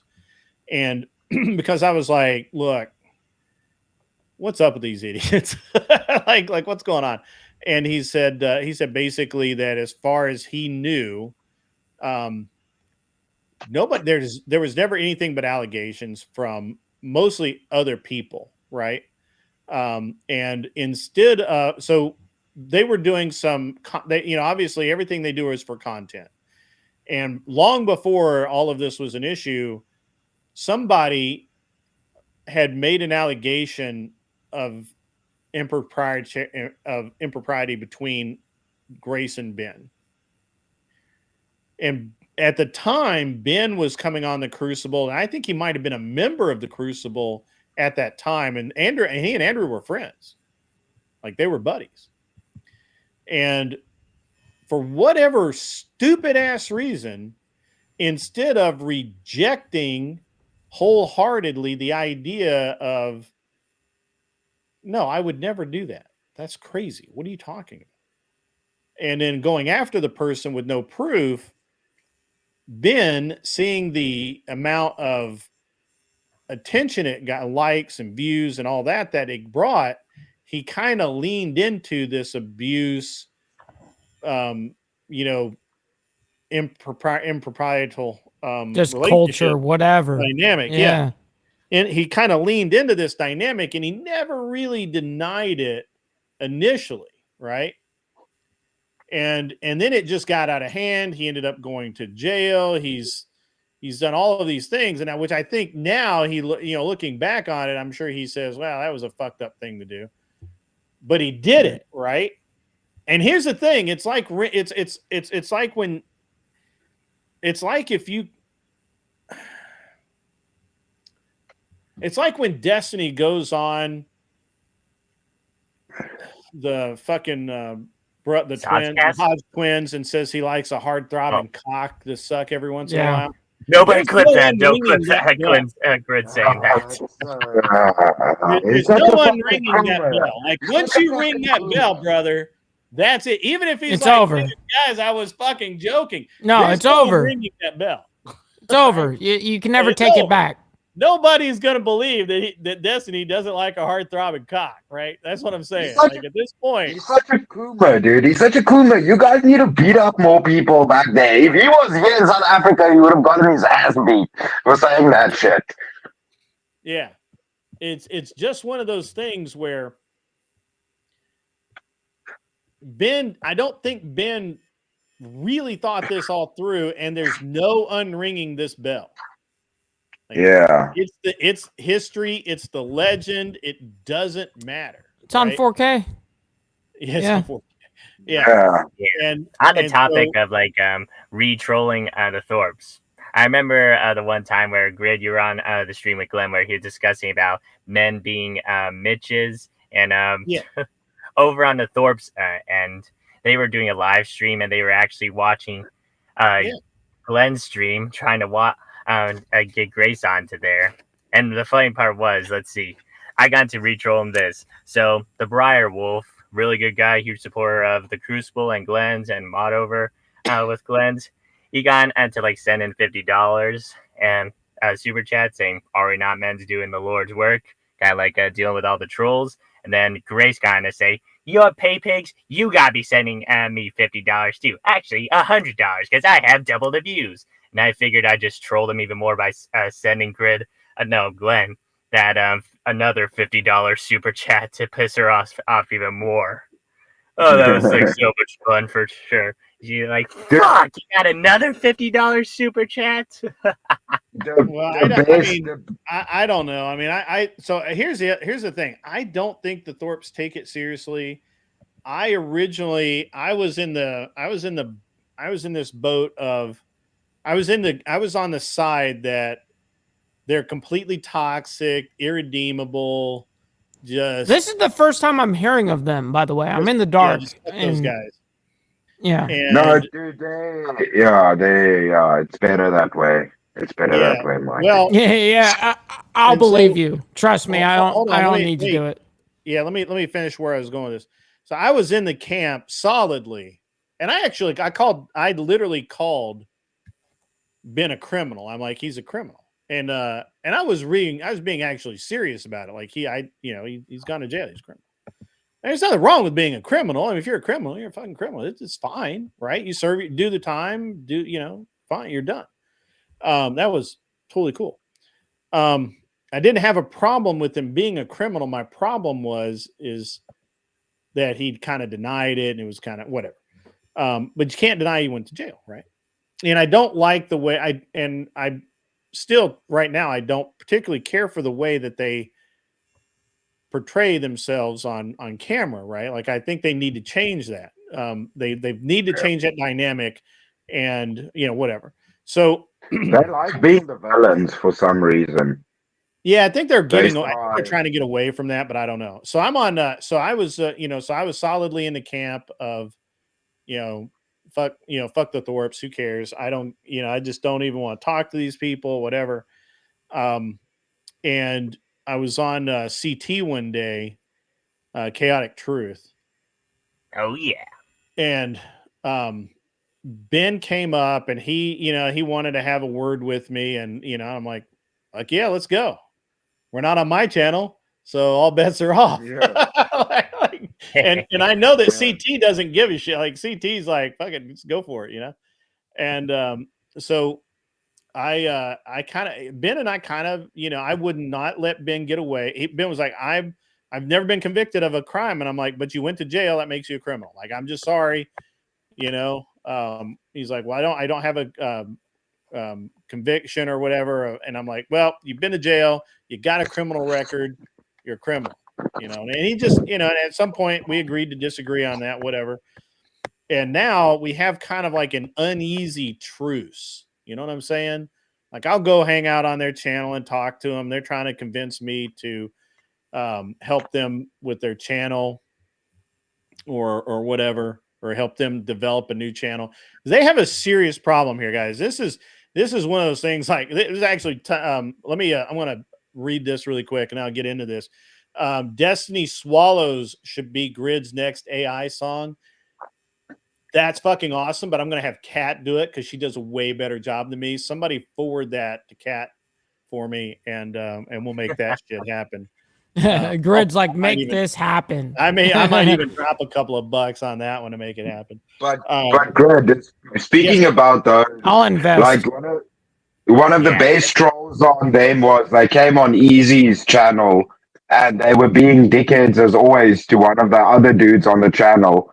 And Easy made that AI song about them being DJs. He dropped everybody off the show and left them on screen while they were listening to their diss track. And I was like, that was a beautiful trolling moment right here's there. the thing, though. They don't care. This is what I've realized is that they don't care. They're completely, like their entire, and their entire life is wrapped up in doing content. And so for a content creator, it doesn't matter. The worst possible thing is to be out of sight, out of mind. Like you just don't want that. So, and look, the whole any praise is good praise. One thing I know about. So here's what I'm figuring out, and I think most people need to figure this out. And then I'm going to get into the rough seas things where my vision of the Thorpes and rough seas, right? Like I might as well fucking talk about them. I've talked about myself enough, but before I do, the one thing about the Thorpes, Andrew, even fucking Flow State, they will talk about you. If they talk about you and you might consider it behind your back because you weren't there, they will say it to your face. Right? Yeah. Like they will man up. There are a bunch of people out there That's right now. dope. That's dope. Yeah. Yeah, don't be a bitch. Whatever they say when you're not there, really they'll say when you're there. Yep. Now, and I don't think the Thorpes actually hold any grudges whatsoever. Like you could literally destroy them. You could make 5 disc tracks about them, call them all kinds of names and everything else. And I don't care. And they just don't care. They would still like if you came back 2 weeks later and said, "Hey, I want to make some content with you." They would be like, "Yeah, sure, let's make something." Now, I wouldn't trust them not to have an angle on it, right? There's always an angle that you don't see. Always keep your guard. Yeah, but it is good that they have thick skin or no nerve endings or whatever you want to call it. They do have thick skin. I also think that they have. I think their basic reality, whether it's our reality or not, their basic reality is they consider themselves still to be good Christian type people. They just do this to generate content, and that makes it okay. Whatever, man. What people tell themselves lies all the time, right? So, now,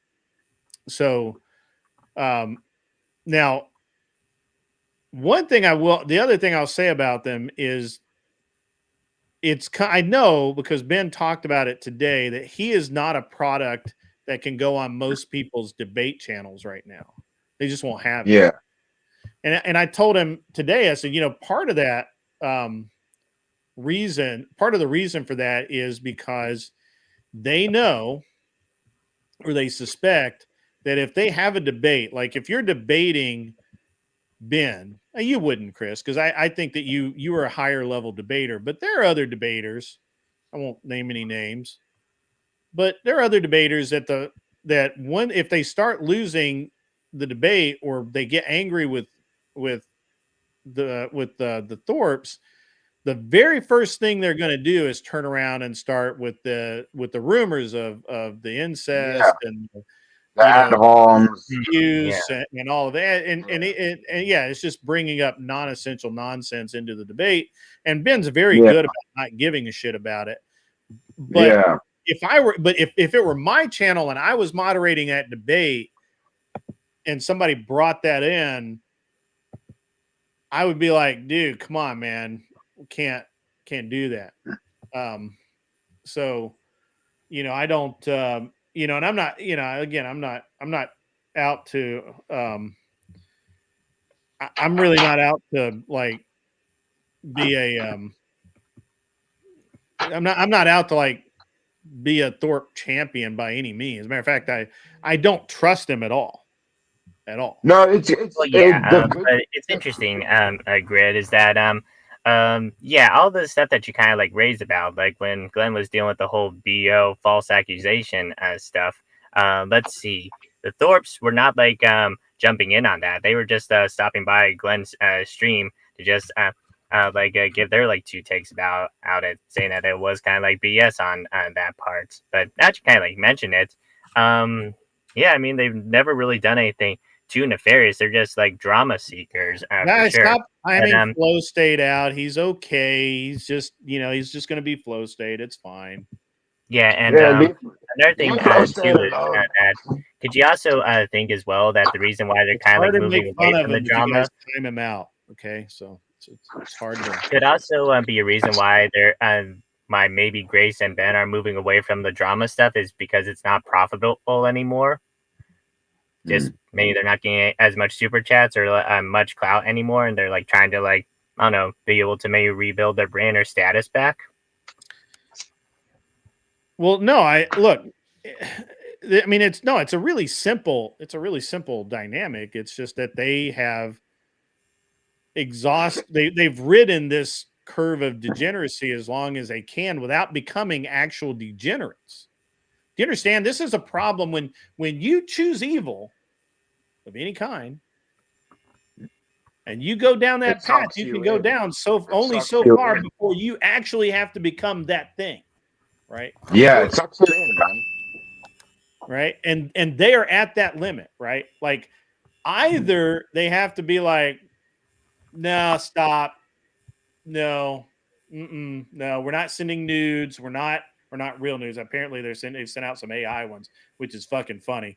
By the way, if you were stupid enough to ask for nudes from someone who is known to prank and do things to kind of, you deserve what you get.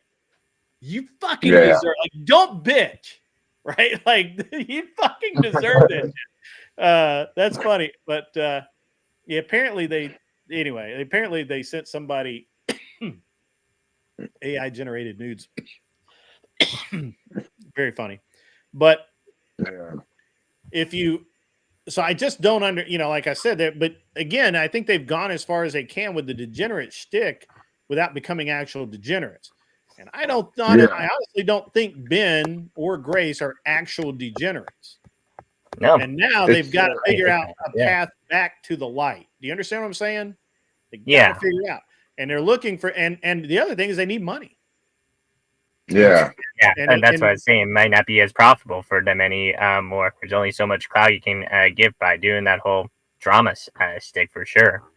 But Michigan Christian, do we have? You don't have to listen to Flo at all.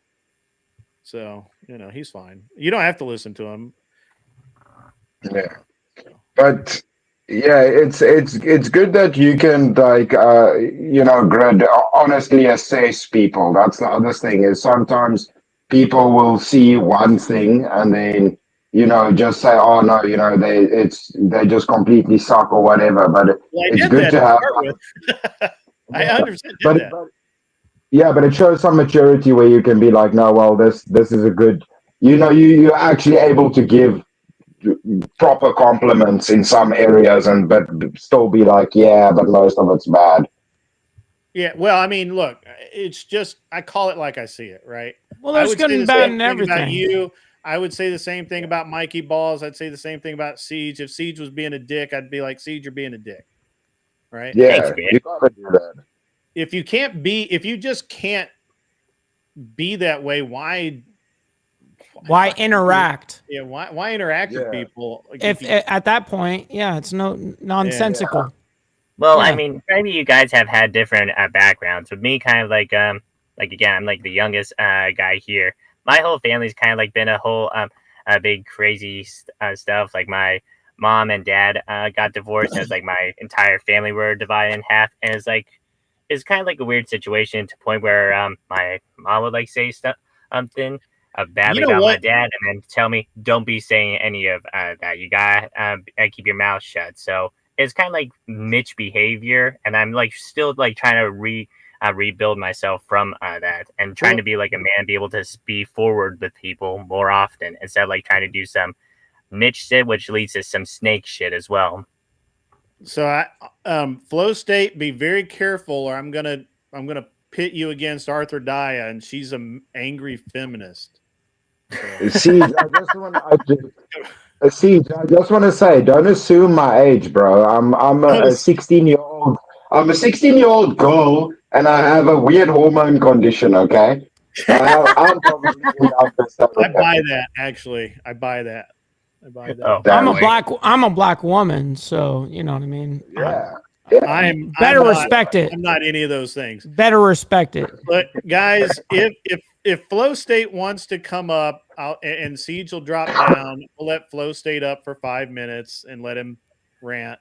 Yeah, let's see. How are we gonna get Flow State the link? I could be able to send it through my community post on YouTube. Would you like me to do something like that? Because he just says he doesn't have Discord, and he does have a Twitter. Yeah, he doesn't do Discord because he's part gay, but that's okay. What Shelby knows how. Shelby will just put it in the chat. He can click it, and then we'll delete it. And then delete. Yeah. Okay, got it. Yeah, I'll hop down so that Flow State can be able to come up. But oh yeah, another thing too. I wonder where Anson is, because I was trying to explain that a few debates happened. Like today, made by Jim Bob and the Posh Red neck, real good channel as well. Got into let's see, review Jordan Peterson and Richard Dawkins's debate, and kind of roast them plenty of times. Made by Jim Bob is really good at making those impressions. Oh yeah, Anson was up today. Yeah, I love Anson. and then You know what? I love Anson Knowles. You know, Anson Knowles he's an acquired taste, but I'm Anson's a good egg. He's a good egg, Greg. I like that dude. I don't care what any of y'all say. I like him. All right. Just gonna put this out there. He's just fucking scrambled a little bit, but he's a good egg. Yes, I know that. In politics, so you know. Yeah, he and then says, and he doesn't have to pay me to read this. I'm going to read it anyway. I'll take on 2 angry feminists. It would have to be Jello wrestling, though. Damn. Damn, DJ. You know what we can tell by this post is that Anson Knowles is divorced. Oh no! Recently divorced. It's going down. Knowles, that's what that post means, guys. If you don't know, if you can't read between the lines there, well, Greg did. Jello wrestling's where it's at. Yeah, and then welcome, continue Michelle. on. How are you? Where's the other Michelle? I assume the other Michelle would be on. Yeah, and then also let's see, Anson Knowles got to Anson Knowles gonna stop by let's see, Jim Bob's stream to just debate a little bit of evolutionary stuff. And all this stuff I can throw into the Discord. That is Flow State. Look at him. That's him. I thought it was a fake Flow State. AI. That's the real. It's the real one. It's the real one. So apparently somebody's been masquerading as me, and I went in. I just stopped by Flo's channel last night. It was boring as fuck, but I was like, and he's like, "Is this a real Grid 1?" And I'm like, "Yeah." Okay, hop it down. See you It's guys Toxic later. Angel. See you, Siege. See you, Siege. Siege. Yeah. Damn, that was a huge ass lighter there. It's the unstealable lighter. I got you. That's right. So he doesn't put it in his pocket and carry it to his car. No, I don't. With that thing, I never have to go dump out any purses to look for lighters or get in between the seat cushions. Oh, hallelujah. Did you make that? Damn. Did you make that, Chris? No. Can you light it? It looks like a movie prop that you made. It does look like a movie prop. That's funny. Yeah. Now that flows up, all we need is Glenn. Does to it pop light though? on, and then it would Does be it light fucking or is great. it? Yeah, it does light. It does light. It just doesn't have fuel in it right now. But yeah. So what's new, Flow State? How's everything going? What's Yeah, ahead? it's going fine. What's new? Well, me being on your show for the first time is new. Although, now you can't say you haven't been up here. Although your mod's method of getting me here is how they get me on Glenn Lawrence's, because Are We Not Men secretly loves me. He if he sees me in the chat, he times me out and to try to get me up on stage, which works sometimes. Okay. But no, nothing's new. I mean, I slept all fucking day. I'm on streamer hours. I sleep all day, and then I'm up all night, and I sleep all day. Yeah. It's damn it, Grid, and them kept me from my sleep. It's like 6 in the morning now. I was gonna go to bed and then I had to come back up here. Yeah. Interesting. Sleep for babies and women. Yeah, sleep is a waste of time, really. It kind of is. Kind of is, really. That's Unless a good you argument. Really need it. Unless you're fresh out of sleep, and then you need to get some more. So, what What's were going you on guys here? Was Chris talking about last his night? victory you guys yesterday? were like, your chat was surly last night. Who were you pissed Surly. at? Yeah, they were. Surly. Who were they pissed at?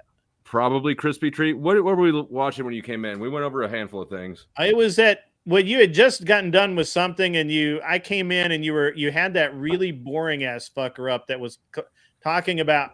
Apparently, he was projecting that he only makes $1,000 a month, saying that you only make $1,000 Paul, right?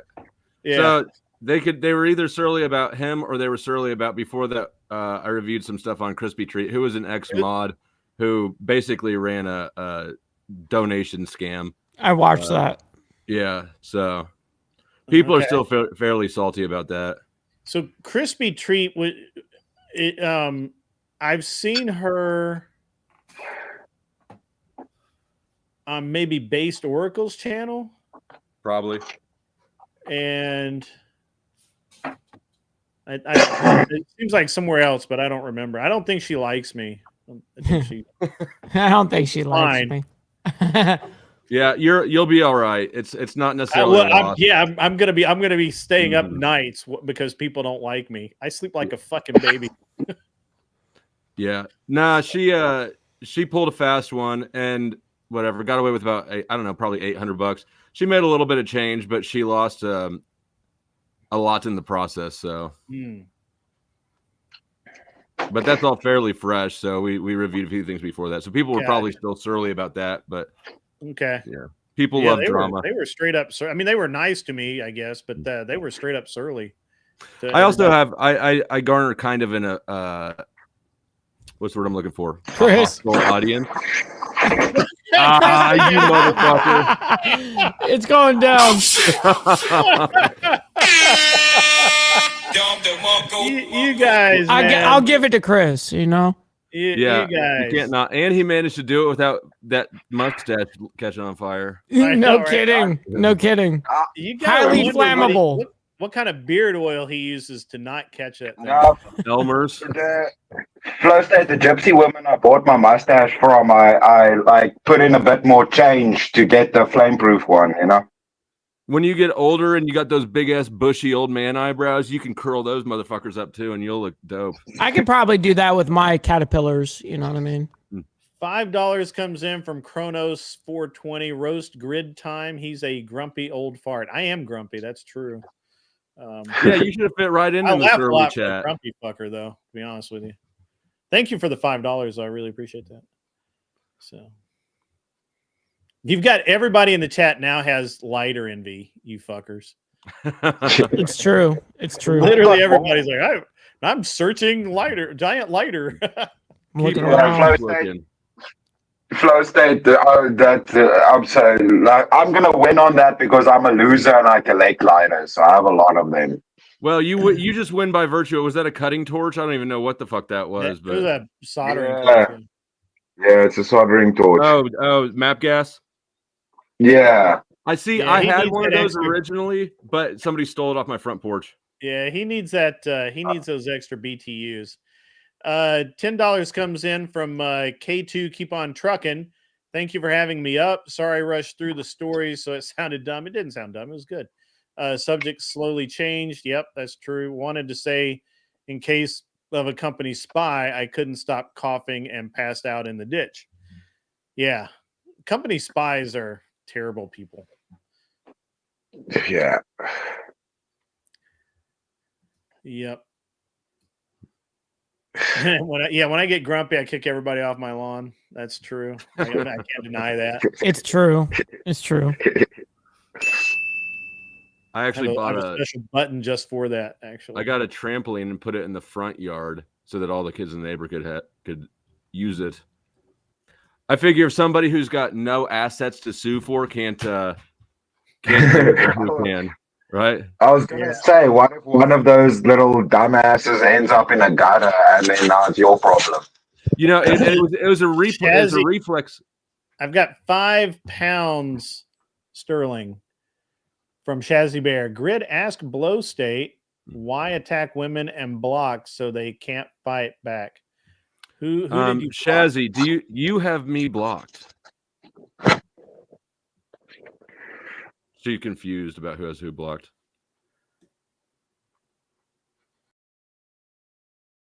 I'm not. I have no idea about who has who blocked. I block.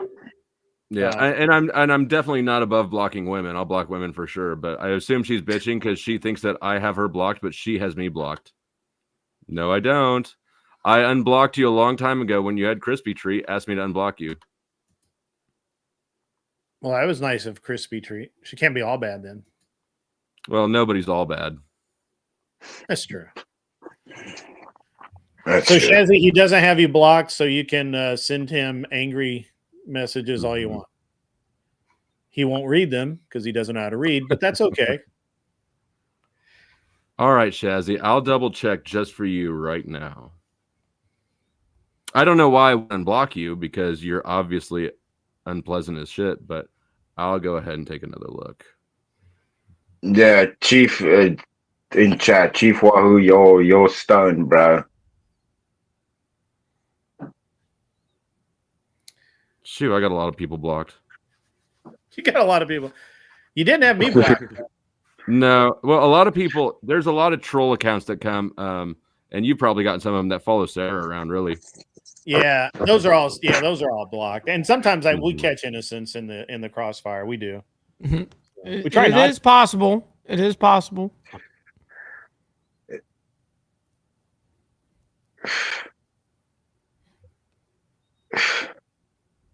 No, I mean, I know it really does happen. It absolutely happens all the time.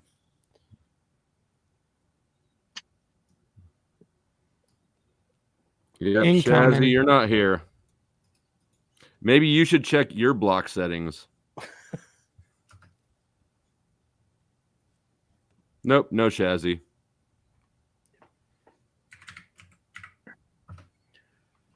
I look through this motherfucker like every other day because I just want to make sure mods aren't doing anything. Siege has rejoined. Yeah, Welcome back. Yeah, it just came up just because I guess well, I guess some people don't like flow state over here, and even then a few people don't blame them. Well, there are obviously people in the chat like timing him out and every thing, and then also Andrew. Oh, so, I recognize that anywhere. Okay, can I just get this out of the way real quick? Okay, well, let's see. I mean, as we were like talking about how the Thorbs and Flow Stay are a little bit weird, probably just because they bring a little bit of drama or stuff of that sorts. I mean, Flow Stay did have Glenn's back, like was kind of the only one like asking questions when like BO was like falsely accusing him of stuff. And even then he got into also give him a platform to be able to like speak out against the lies that were like being said. So I mean, that was like kind of the case. I think that's okay, Siege. I don't think Shazzy really hates Flow State. So okay. I think it's cool. Okay, got it. I just like added to say that because I don't like saying that stuff. But I appreciate it. I appreciate it, Siege. I'm actually okay with people being mad at me for whatever. If I wasn't, I wouldn't be on the panel verse. Okay, got it. Understood there. Okay, just wanted to make sure that I'll get heading out, guys. Have a good one. All right, see you, Siege. Welcome, Andrew, again. Hey, what's up, man? How you doing? I'm good, man. I'm good. I'm sorry. I normally send you the link out of hand, but I was running late tonight. I wouldn't. Yeah, I wouldn't worry about it. I really only came on because I just found out that Low State hates women, and I thought we had something in common finally. Oh shit. I love women. I like women better than I like men. I don't know why people think that. We were so close, bro. I We know. were so close to We can finding. find something else that we hate in common. we thought for sure that we would have some common ground. And like, Low State, why do you beat up on women and block me? I was like, wait, this guy might be based. Wait, what's going on here? Wait, what? And then it turns out, no, it's not. It's not true. So, it's not true. As usual, Flow State, you're a fucking disappointment in every way possible. And I you're was an just saying the same thing. It's the misogyny that binds. Yeah, I'm a married incel. I'm married incel with children. I hear. Yeah. Yeah. No, women are great. I don't get the women hate. And actually, that's one thing that I have wanted to debate Grid at some point about is the don't be alone with women approach. But you mean because he's a genius? You think that? He's like a. It's like I think that it's an interesting. I don't agree with it, but I think it's an interesting enough take that it's worth. Well, it's the Pence rule. It's the what? It's the Pence rule, the Mike Pence rule. Yeah. It's literally called the Pence rule. So Mike Pence, Vice President Donald Trump, came under fire from Democrats during the 2016 election campaign because he said that he will not be alone with a woman without his wife present. And he gave multiple reasons for it. The first one, which stood out, was that it's disrespectful to his wife. And which obviously nobody had the balls to dispute that, right? But instead they disputed part 2 and 3, which is, and also women can make allegations, so it's always good to have a witness, right? And 3, that, oftentimes women have a selective memory about conversations. And so if you don't have a person present during this selective conversation, somehow they won't be able to misremember it, right? Now somebody's around. That makes a lot of sense if you're the vice president and scandal accusations are too many people are too eager to pick up on it. It makes a lot of sense no matter who you are. Yeah. So what Flo's talking about is what I actually said is I told my son, who's already had false allegations, lodged against him by young girls. Oh, damn. To never be alone with a young girl, and never ever be alone with 2 young girls because they will lie for each other. And I just can't see any flaw in that logic at all. Now, obviously, once he gets to be older and kind of has some common sense, and then start dating, maybe then he can figure out tread the rocky path of destruction. By the way, can we just point out how stupid the counter logic is to this, right? Oh yeah, well, why won't you be alone with me? The counter logic is wait, what? Well, why won't you be alone with me? You're like, what? Wait, what? That's a really weird way to counter that, isn't it? Well, why won't you? The logic is that his son's situation had nothing to do with the women component. That was incidental. Yeah. Okay. Well, let me ask you. Lies too. Yeah. I agree. It's just that they're not believed, and they're not taken seriously. So, like, if I had said that I was sexually assaulted on a show by a woman, if I didn't have video evidence, nobody would fucking believe me. So you're not lying, and that's a fact. Not lying. So here's the thing, right? It's like it's not equally treated across the board. That's one, and 2. Think of it this way. Why, if all men held to such a rule, right, not to be alone with women in a social or work setting who was not their girlfriend or significant other or something like this, okay, what do you think would happen to the sexual assault allegations which were false? Yep. Well, sure. I mean, that's the same reasoning as if we just moved onto an island with all men. It's you don't want to cut off your head to get rid of the headache. Yeah, but it's also you avoid temptation as well by doing that, which is like some guys that have a problem controlling themselves. if you make that general rule, it'll also help you to kind of avoid temptation. But it's I'm a it's not DJ. like that at all, Flow State. That's wrong. Exactly. That's bad Exactly. logic. That logic doesn't follow at all. I'm not saying that you need to move to an island. I'm saying that you do not put yourself intentionally into a situation that allows people to lie about you. Right? I was following the that's logic. I was extending the logic and exaggerating it. Right? It's the same logic used in both situations. Yeah, but not to be scared of women. You shouldn't hide under be a around rock. women in public. You can easily Yeah. you can be around women in public and you can have public Yeah. conversations. with Sorry women. about that. Yeah, no worries, Andrew. Yeah, I was just saying that's not like saying have an island full of men. It's nothing like that. So because all you're doing is saying we're not separating ourselves from women. You're just saying that if you have individual social interactions with them, that you protect yourself by having someone present. How's that like moving to an island of men? Both of them reduce risk by reducing interaction. Okay, but think about okay, yeah, but I mean, also all men could kill themselves, and that would do that too, right? That's what you just made was an argument ad absurdum. Yeah. Right? You're reduced to absurdity, so it's a non-argument. Another good way to look at It it. utilizes the same logic, right? The principle of reduced risk is reduced exposure. It doesn't utilize the same logic. What I'm saying here is we're creating two different analogies. The first one is you say, okay, well, if all men separate from women, completely separate from women, that'll bring down sexual assault cases. Well, that's true, right? I'm not disputing that that's true. It's just fucking stupid. It doesn't make any sense. Think about what I'm saying is that it does make sense to, if you have a social interaction at work or in a social occasion, to not meet up with a woman alone or have individual dealings with one to protect yourself. That's a whole different scenario. See, like, let's say if you're a celebrity, right? If you're a celebrity and you go out in public, you can have private security to protect yourself. But it doesn't mean isolating yourself. It's just a protection method.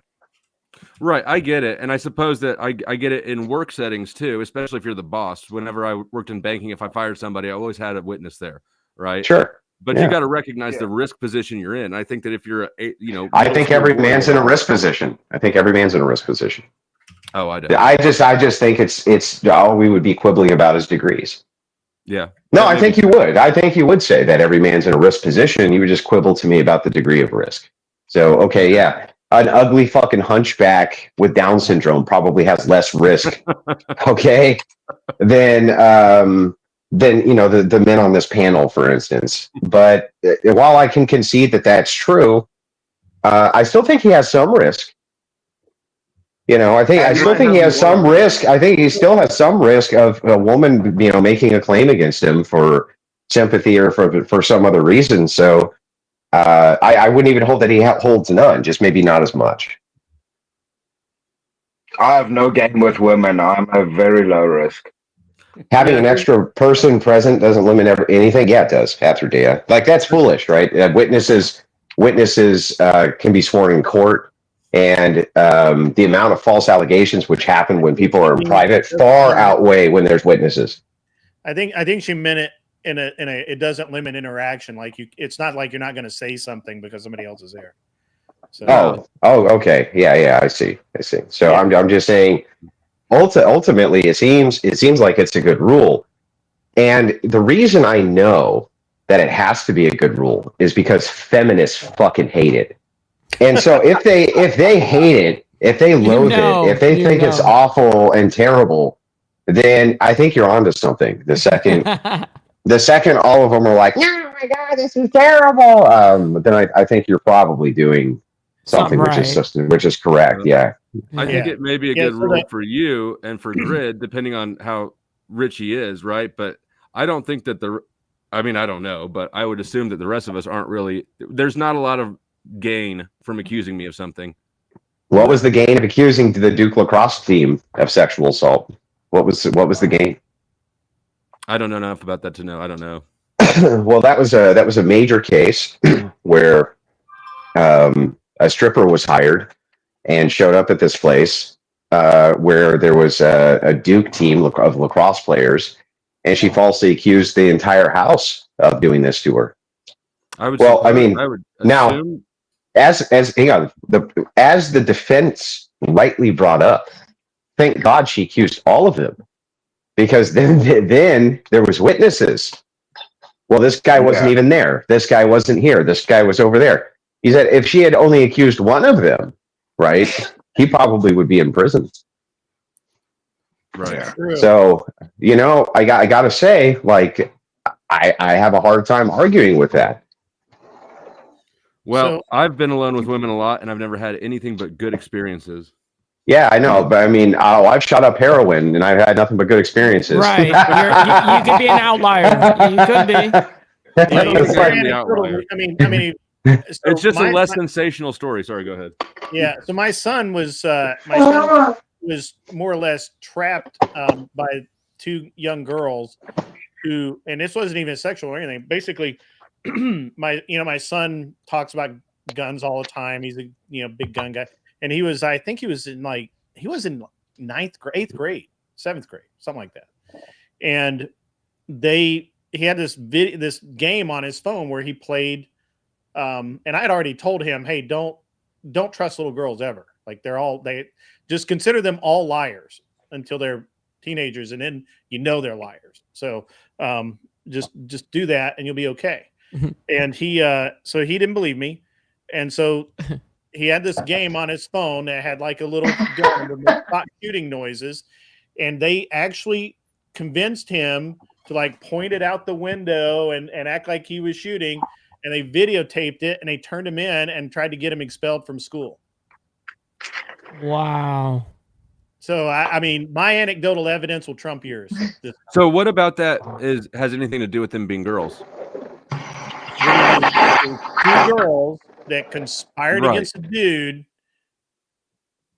The girl part is insignificant to the situation. The only thing that really saved him is that they did it on the bus where there's a camera recording it, showing them, telling him to do this stuff. Let me give you the basic idea for why there's a separation. I understand what your grievance is. Your grievance is, I don't understand why you make the separation. Like, why shouldn't women not be alone with men and not bring a witness with them? Well, one thing they do oftentimes bring somebody with them if they're going to be alone with a man. But also the separation here exists because these false allegations often exist for the purpose of attention, and you don't see men make false allegations for that purpose. You see women do it. Oh, I've seen men do it. Oh yeah, name a famous case of it. Well, I don't pay attention to the news. I can name an anecdotal case. Men lie all the time, and so that's the you point, can't name a famous case, bro. You can't name a famous case of anybody who is prominent and a man who claims that a woman sexually assaulted them. Okay, well, yeah, when they were in private like that, because that's absurd. But what about the NASCAR dude who said he saw a noose inside of a garage? What about him? I mean, there's an example of a guy lying for attention. Yeah, sure. I'm not saying men can't lie or men can't make false allegations. They do. Right. What I'm saying is that the distinction here for why this would apply as a methodology for men to protect themselves from women is because women make false sexual allegations against men for the purpose of attention, and men don't do this in reverse. But that's not what happened. And financial gain too, right? That's not what happened with Grid's son. So that sexual component is not relevant. Yeah, but whether it happened with Grid's friend or not, that's what the argument is. Well, I mean, let's hope it's not. When they're 12, let's hope they're not. This is the idea for the argument, and it holds a lot of weight because there's been tons and tons of very, very high profile cases of women who make such allegations, and they completely turn out to be false. So oftentimes with video evidence surfacing where the interaction was so benign as to the casual observer, it would be impossible to even construe something from it. And in many cases, these women are saying that they were violently assaulted by these men. So that's not the case in Grid's example, right? Yeah, who cares about Grid's example? I'm not giving you Grid's argument. I'm giving you my argument. Are we dealing with this example, or are we talking about? I'm giving you my example, and I'm giving you my argument for why this exists. Whatever's going on with Grid is tangential from my argument. It has nothing to do with my argument. Right. Okay. Well, you're arguing its own thing, right? That's not what we were actually talking about. Yeah, but it is. That is essentially now whether he made a good case for it or not, that is his argument. He is arguing the same thing I am. Yeah, well, I'm just using that because his anecdotal evidence was, well, I've been alone with lots of women and never had anything happen. I was like, well, my son's young and has already had women lie about him, so that's Do you not think anecdotal evidence falsely sets him up to trust men? Like, really, you shouldn't trust anybody until you've got a reason to. Sure. You should trust men more than you trust women. Honestly, in modernity in the West, you should trust men more than women. Yes, you should. While you ponder that, let me read these super chats. I've got $10 from Seriously Shelby. Hello, Andrew. I hope everything is fine with you. Well, not really. I'm still.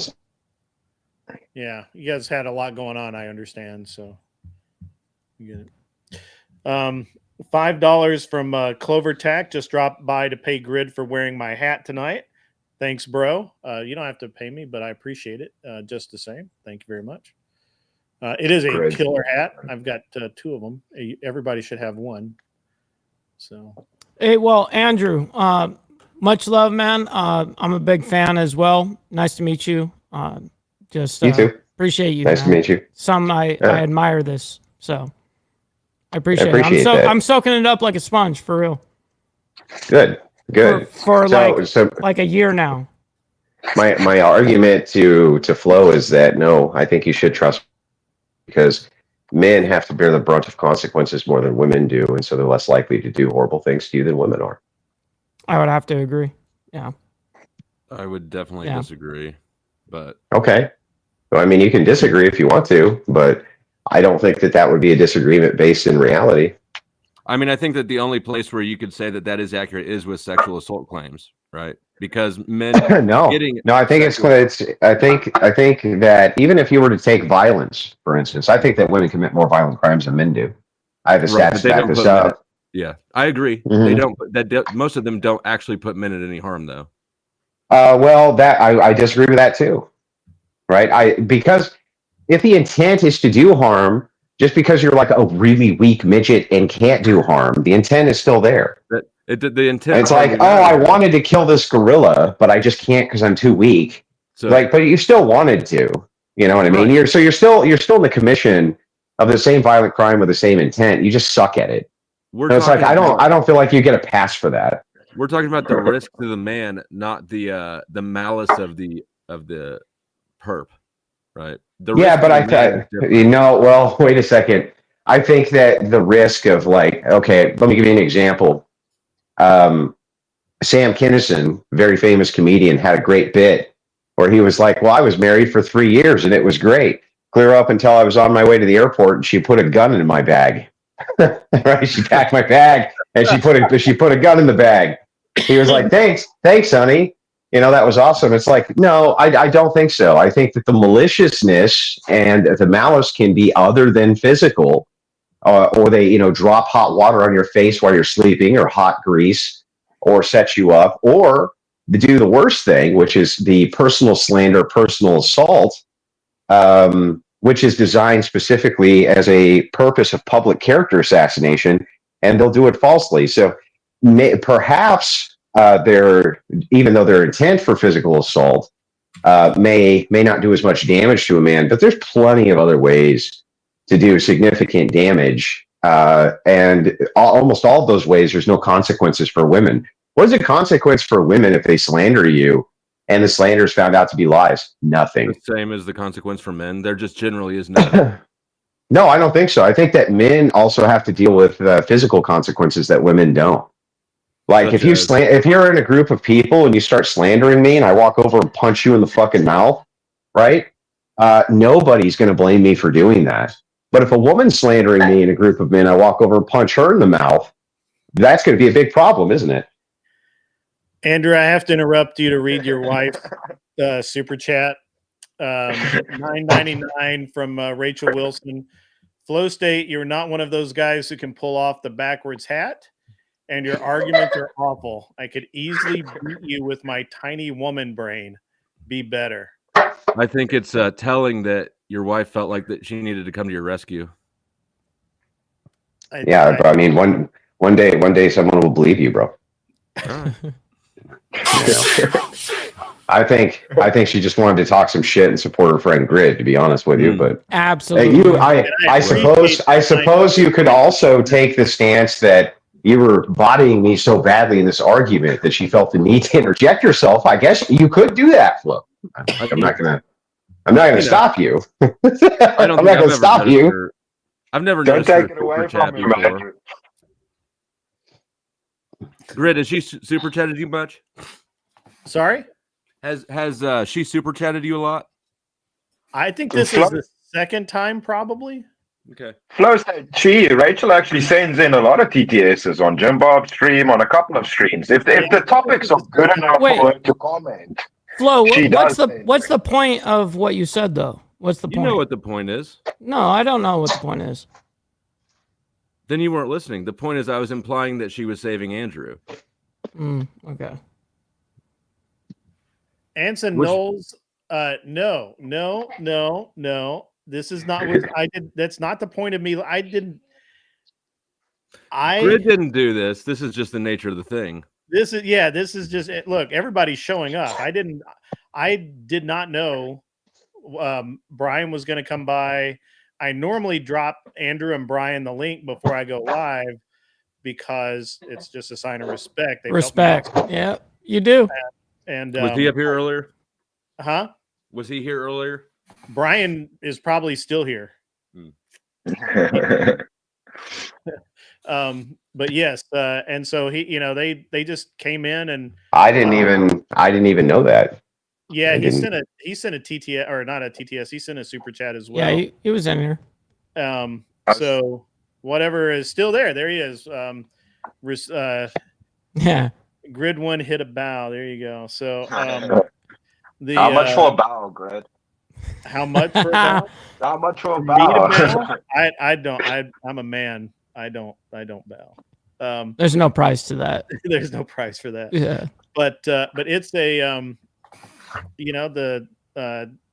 I sent over the link, and well, actually I didn't send one to Brian. I think someone else did, but if he wants to come on, he's welcome to come on. So, yeah, just the way it is.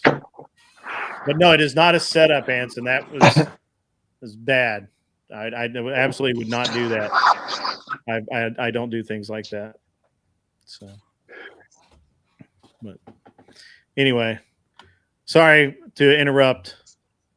We all have our price. No, we don't. I don't have a price. He said, no, we don't. Stop the cap, man. Stop the cap. Mm-hmm. Yeah. Flow State, what happens if you turn your cap forwards? I melt. Oh, it's not like the power switch on yeah, you gotta. What was that movie? The arm wrestling one? What was it? I can't remember. One was Hugh Jackman. No, it was Sylvester Stallone, man. Turned his hat forward, I barely turned his hat around, and he got really strong or whatever. I'm with you on that, Flo. Yeah. I've watched like 15 movies in my entire life. I mean, I used to watch them more, but I don't know. I wanted to get rid of all of our TVs a few years ago, but nobody else was having that here. So Grid. Yes, sir. I wanted to ask you a question. Yes, sir. Did you watch that debate that I had the other night on Sarah's stream with those two people? I did. I watched most of it. Yes, sir. I did. Mm-hmm. Yeah. What was your takeaway from that?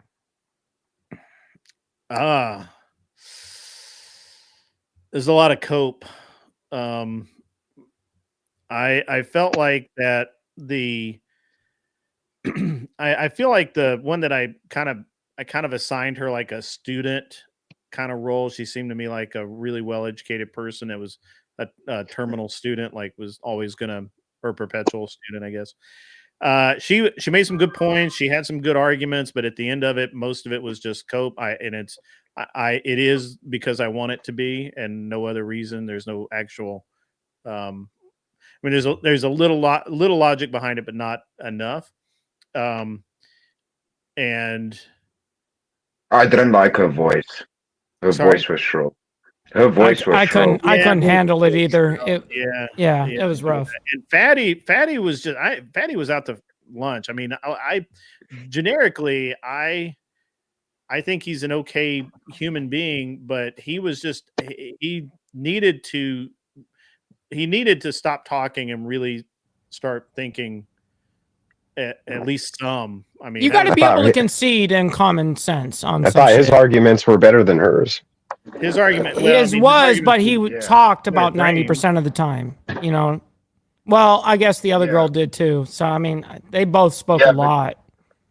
But she didn't really make arguments. At least Fatty attempted to make arguments, even though they weren't really coherent. But like, she was, It was like they needed the Wonder Twins, you know, activate their powers because Fatty could frame an argument, but there wasn't enough substance to it.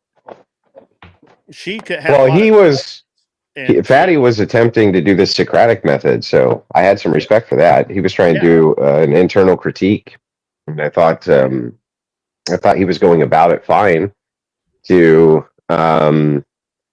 you know, to criticize some of the positions. Her position was bizarre, though. Her position was that rights reduced to force, and she wants Christians to use force for her rights.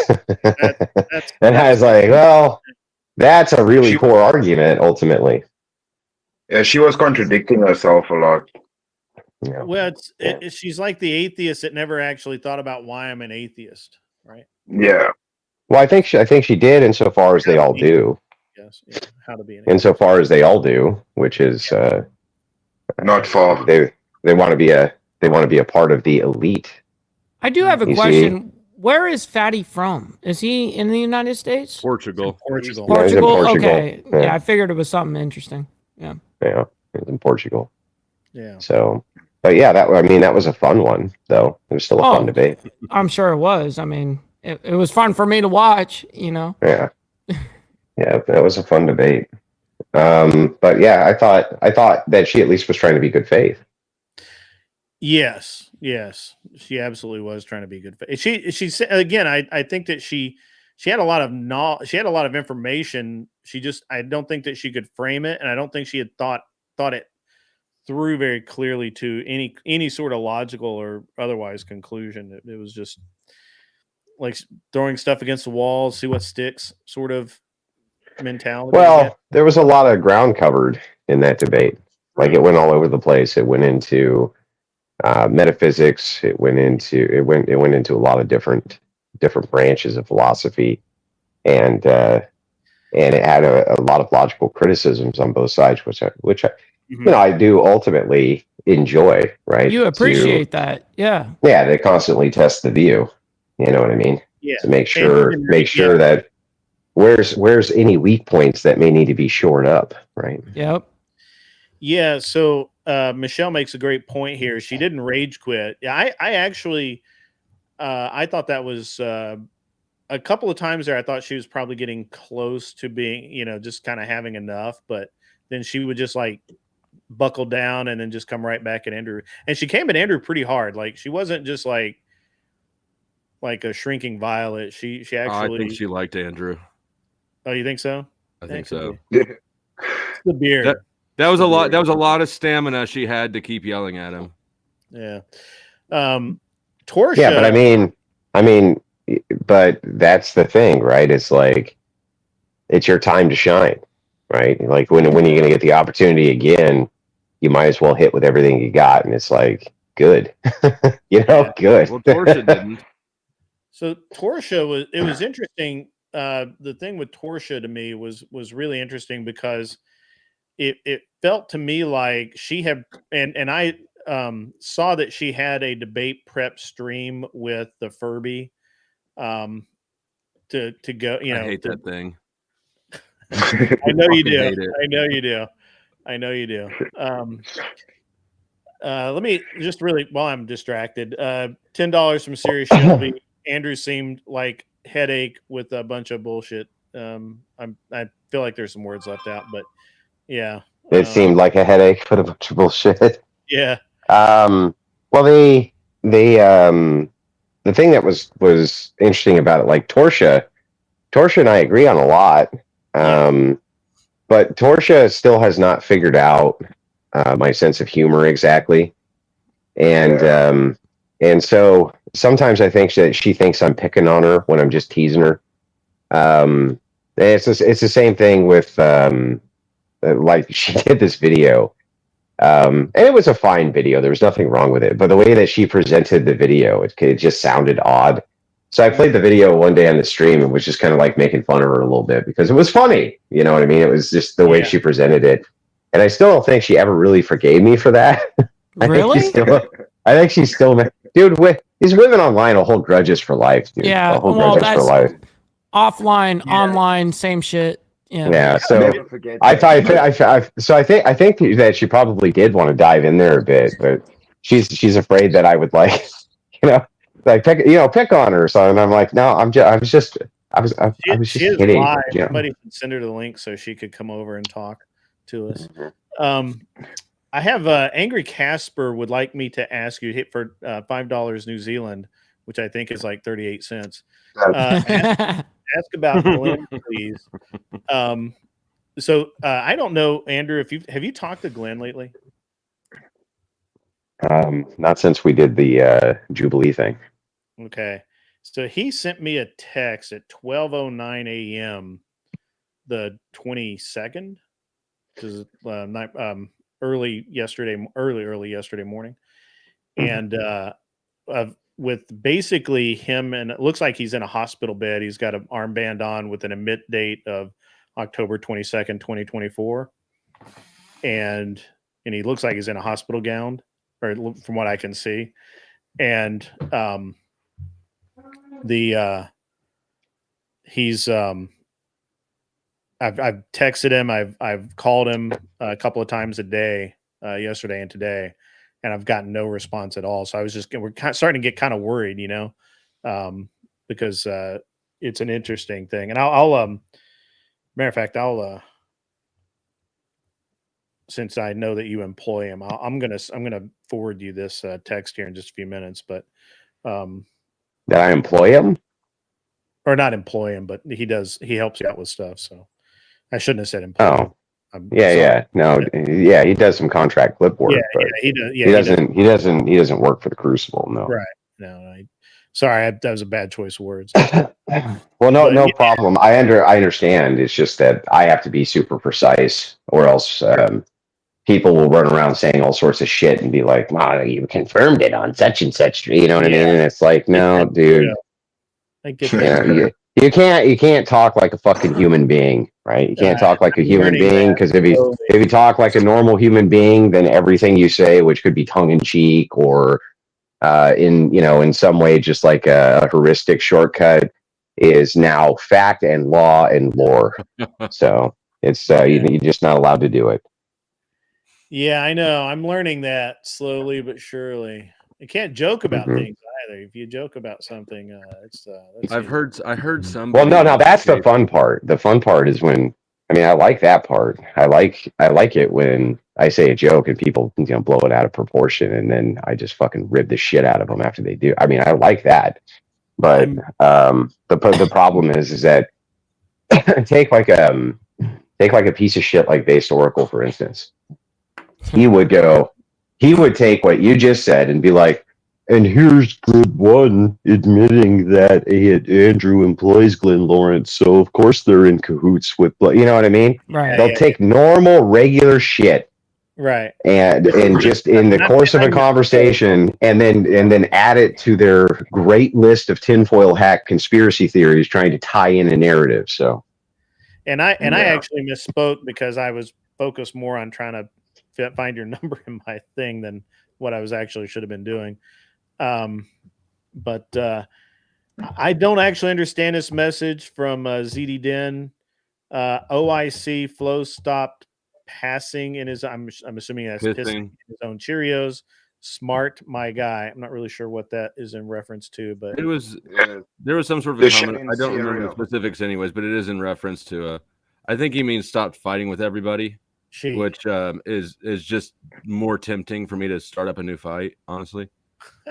Yeah, it seems like you should have shit in your own cereal type of situation. You're looking for war. Well, hey, Flo, you need to fight with everybody all the time. That's my directive to you. Yeah. Good deal. Good advice. Yeah. Yeah. I heard somebody actually say, to your point earlier about joking, I heard somebody, this is like a week or two ago, talking about the health benefits of cigarettes. Something he picked up from That's really funny. Interesting argument. Fucking people, dude.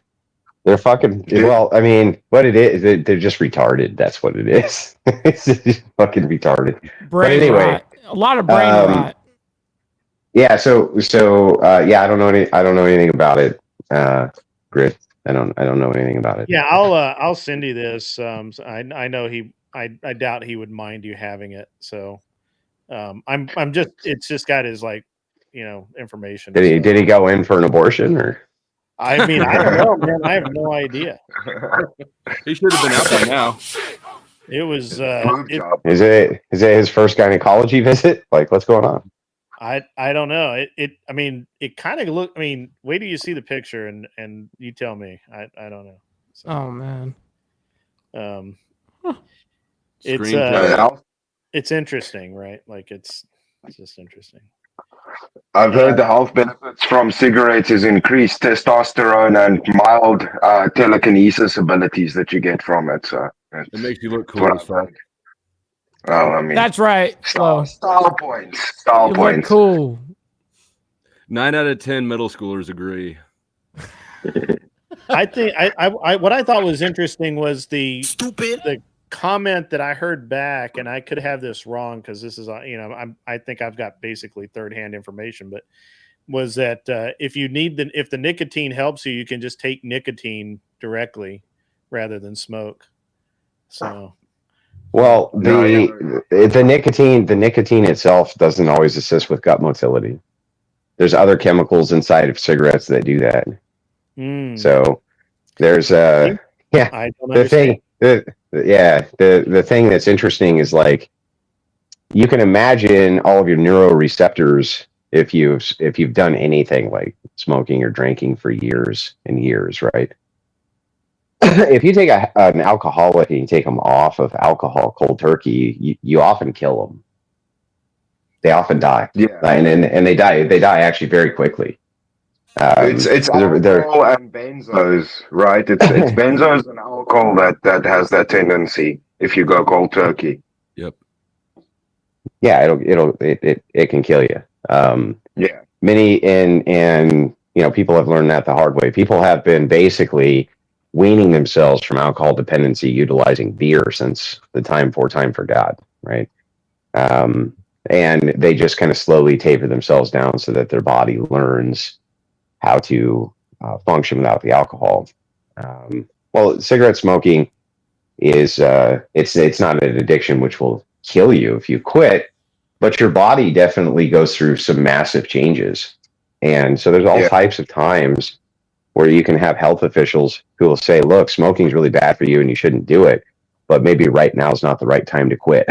Right? You get moody because, well, not just that, but there could be some physiological issues that you don't want to deal with on top of whatever the disease you're fighting is.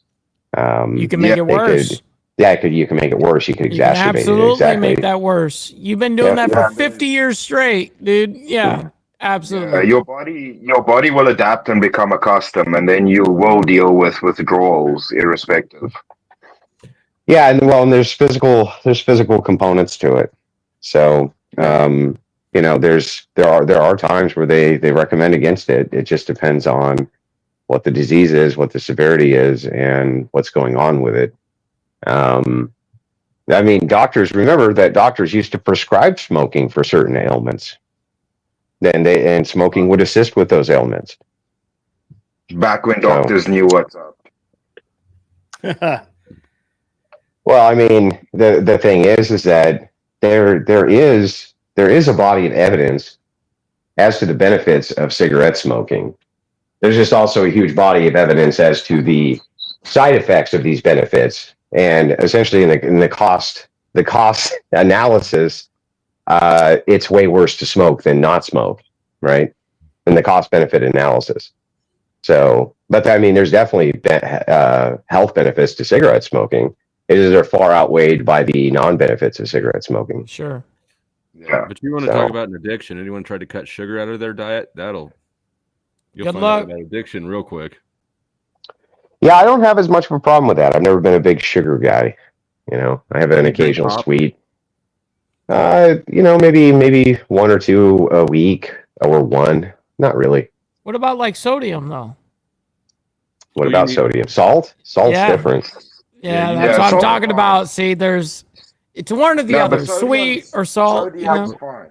But salt's a mineral, basically, and processed sugar is a drug, basically. Yeah, it's child crack. Yeah. Yeah, you're not wrong. Well, these types of foods like Doritos and shit like that are designed to be heavily addicted to your mind. That's why you can sit down and eat an entire bag. And grab another. You could, right? Because it's all those little like dopamine receptors are all firing at the same time, saying this is fine, and they're not designed to give you a feeling of fullness right away. And I mean, these are engineered foods, you know. Sure. I mean, they actually use scientific rigorism to engineer them correctly so that you want the most amount of them. Right? Why wouldn't they?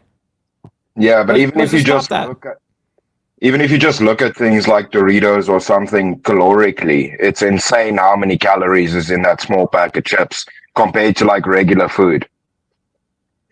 It's ridiculous. Like it's all poison. I mean, in a just world, you'd actually shut all these fucking manufacturers down. I mean,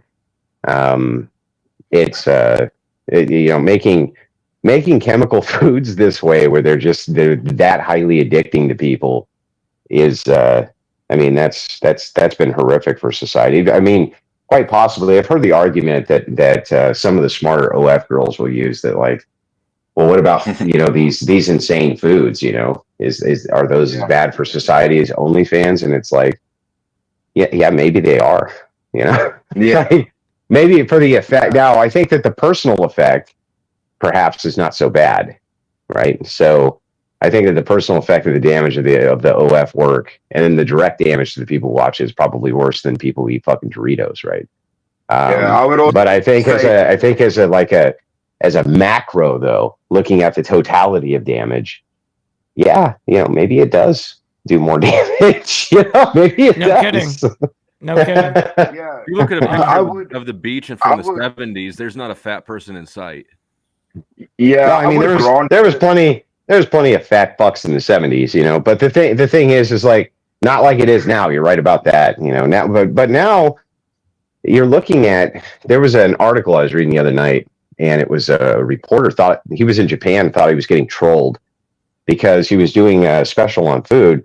They're trying to figure out how come the obesity in Japan is essentially non-existent. In America, it's like fucking 30% of men, or more, and women suffer from obesity, and we kind of cope about it, right? We're like, it's because we're rich and we can just we have all this, and it's like, not really. So in Japan, he goes to a school and he asks them, he's like, what's your favorite food? And the first kid's like, broccoli. He's like, broccoli? And then he goes to the second kid, and the second kid's like, oh man, I really love asparagus, right? Dried asparagus. My mom makes me a snack on it. And he's like, am I getting trolled? Like, are these fucking kids trolling me? Valid question. So he goes to multiple other schools, right? And he gets the same answers. And he asks the school district head, he's like, why are they saying this? And he says, well, what do you mean? Like, we teach our kids to like healthy food.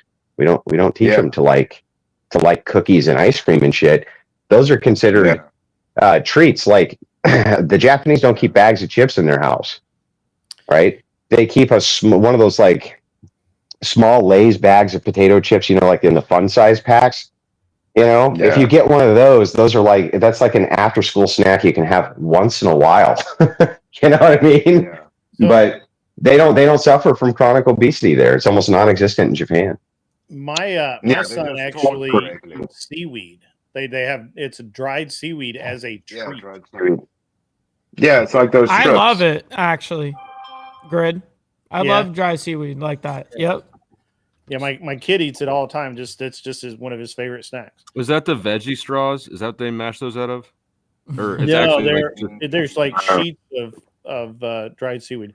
But if you look at the prisons, so, you know, of course, after I read that article, I'm like, oh, I got to look into this. You know what I mean? So I go to the prison food. These motherfuckers are eating like kings. Yeah. In the Japanese prisons, they give them full course meals of like heron, you know, or salmon. No way. With deep potatoes and broccoli, and you know, a mixed in bowl of rice with you know, with various vegetables in it and this and that.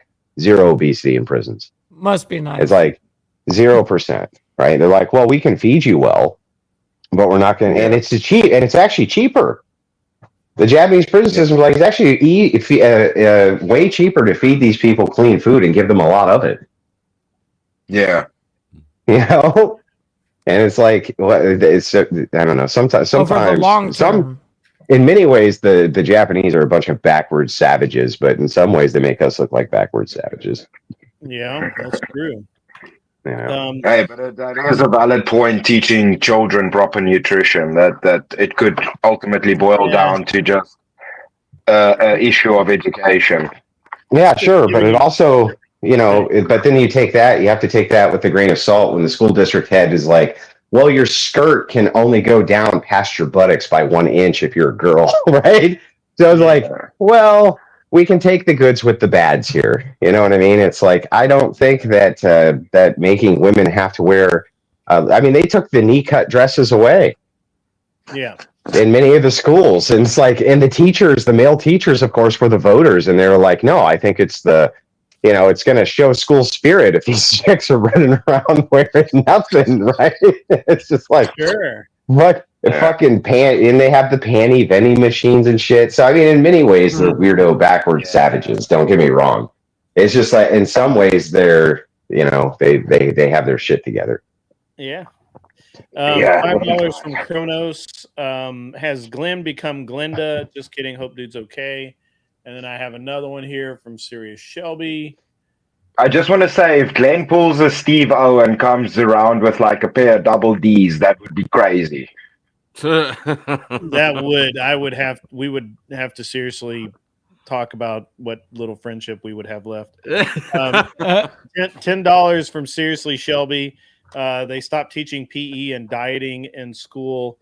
Fuck public school. Yeah, there's some. My daughter's school still has PE. Yeah, they still do.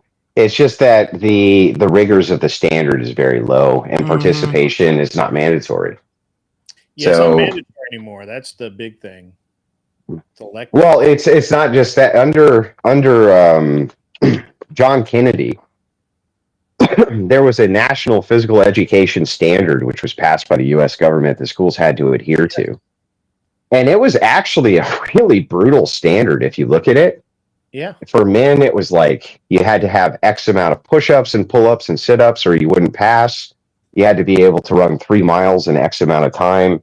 He based this around the basic physical readiness of the United States soldier. And his thought process was, well, I mean, if a young man coming into the military fresh off the street can accommodate this within 9 weeks, you know, then healthy young men should be able to, you know, adapt to this very quickly. It makes sense. And they did. And they did. And they did. And then he passed it through by saying, well, we need a United States readiness of draftees, and so we need them to be in some kind of physical condition.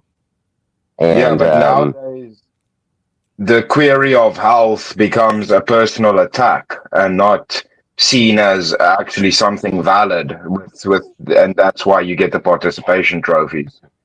Yeah. Seriously, Well, Shelby. yeah, well, yeah, right, and well, I mean, it's because all of it's feminized. Mhm. Yeah. It's just all feminized, and so the idea that men should be physically fit and this and that, and you know what I mean. That's considered toxic masculinity, right? It's Kat and disrespectful. I did a show on this, and we actually had all of the. We had the videos from back then, and it's crazy how fit those guys were, and they were all like that, every one of them. The difference, because they all had to meet those standards. It was really cool. And Well, when I was in high school, I mean, and even in middle school, PE was like you'd go out, you'd run laps, you'd do physical exercise, and then you would usually play some type of minor sport like dodgeball or some shit like that, right? Dodgeball was the big one. We did not use we didn't use wrenches, but it was still, I mean, it was still fun. But even that was like that was very physically engaging, and you're doing that shit 5 days a week. So I mean, right now, if you have an exercise regimen that you do that's just the equivalent of 1 hour or an hour and 20 or however long PE was, I think it was like an hour and 10 minutes or something. If everybody did just that regiment, they would probably be in pretty decent shape. it was like that for me. I mean, I just graduated in 2013, right? So to get perspective, but it was like that for me too. Yeah. I remember having to do wind sprints in gym class. Like I wasn't even on a sports team, but you had to do them in gym class.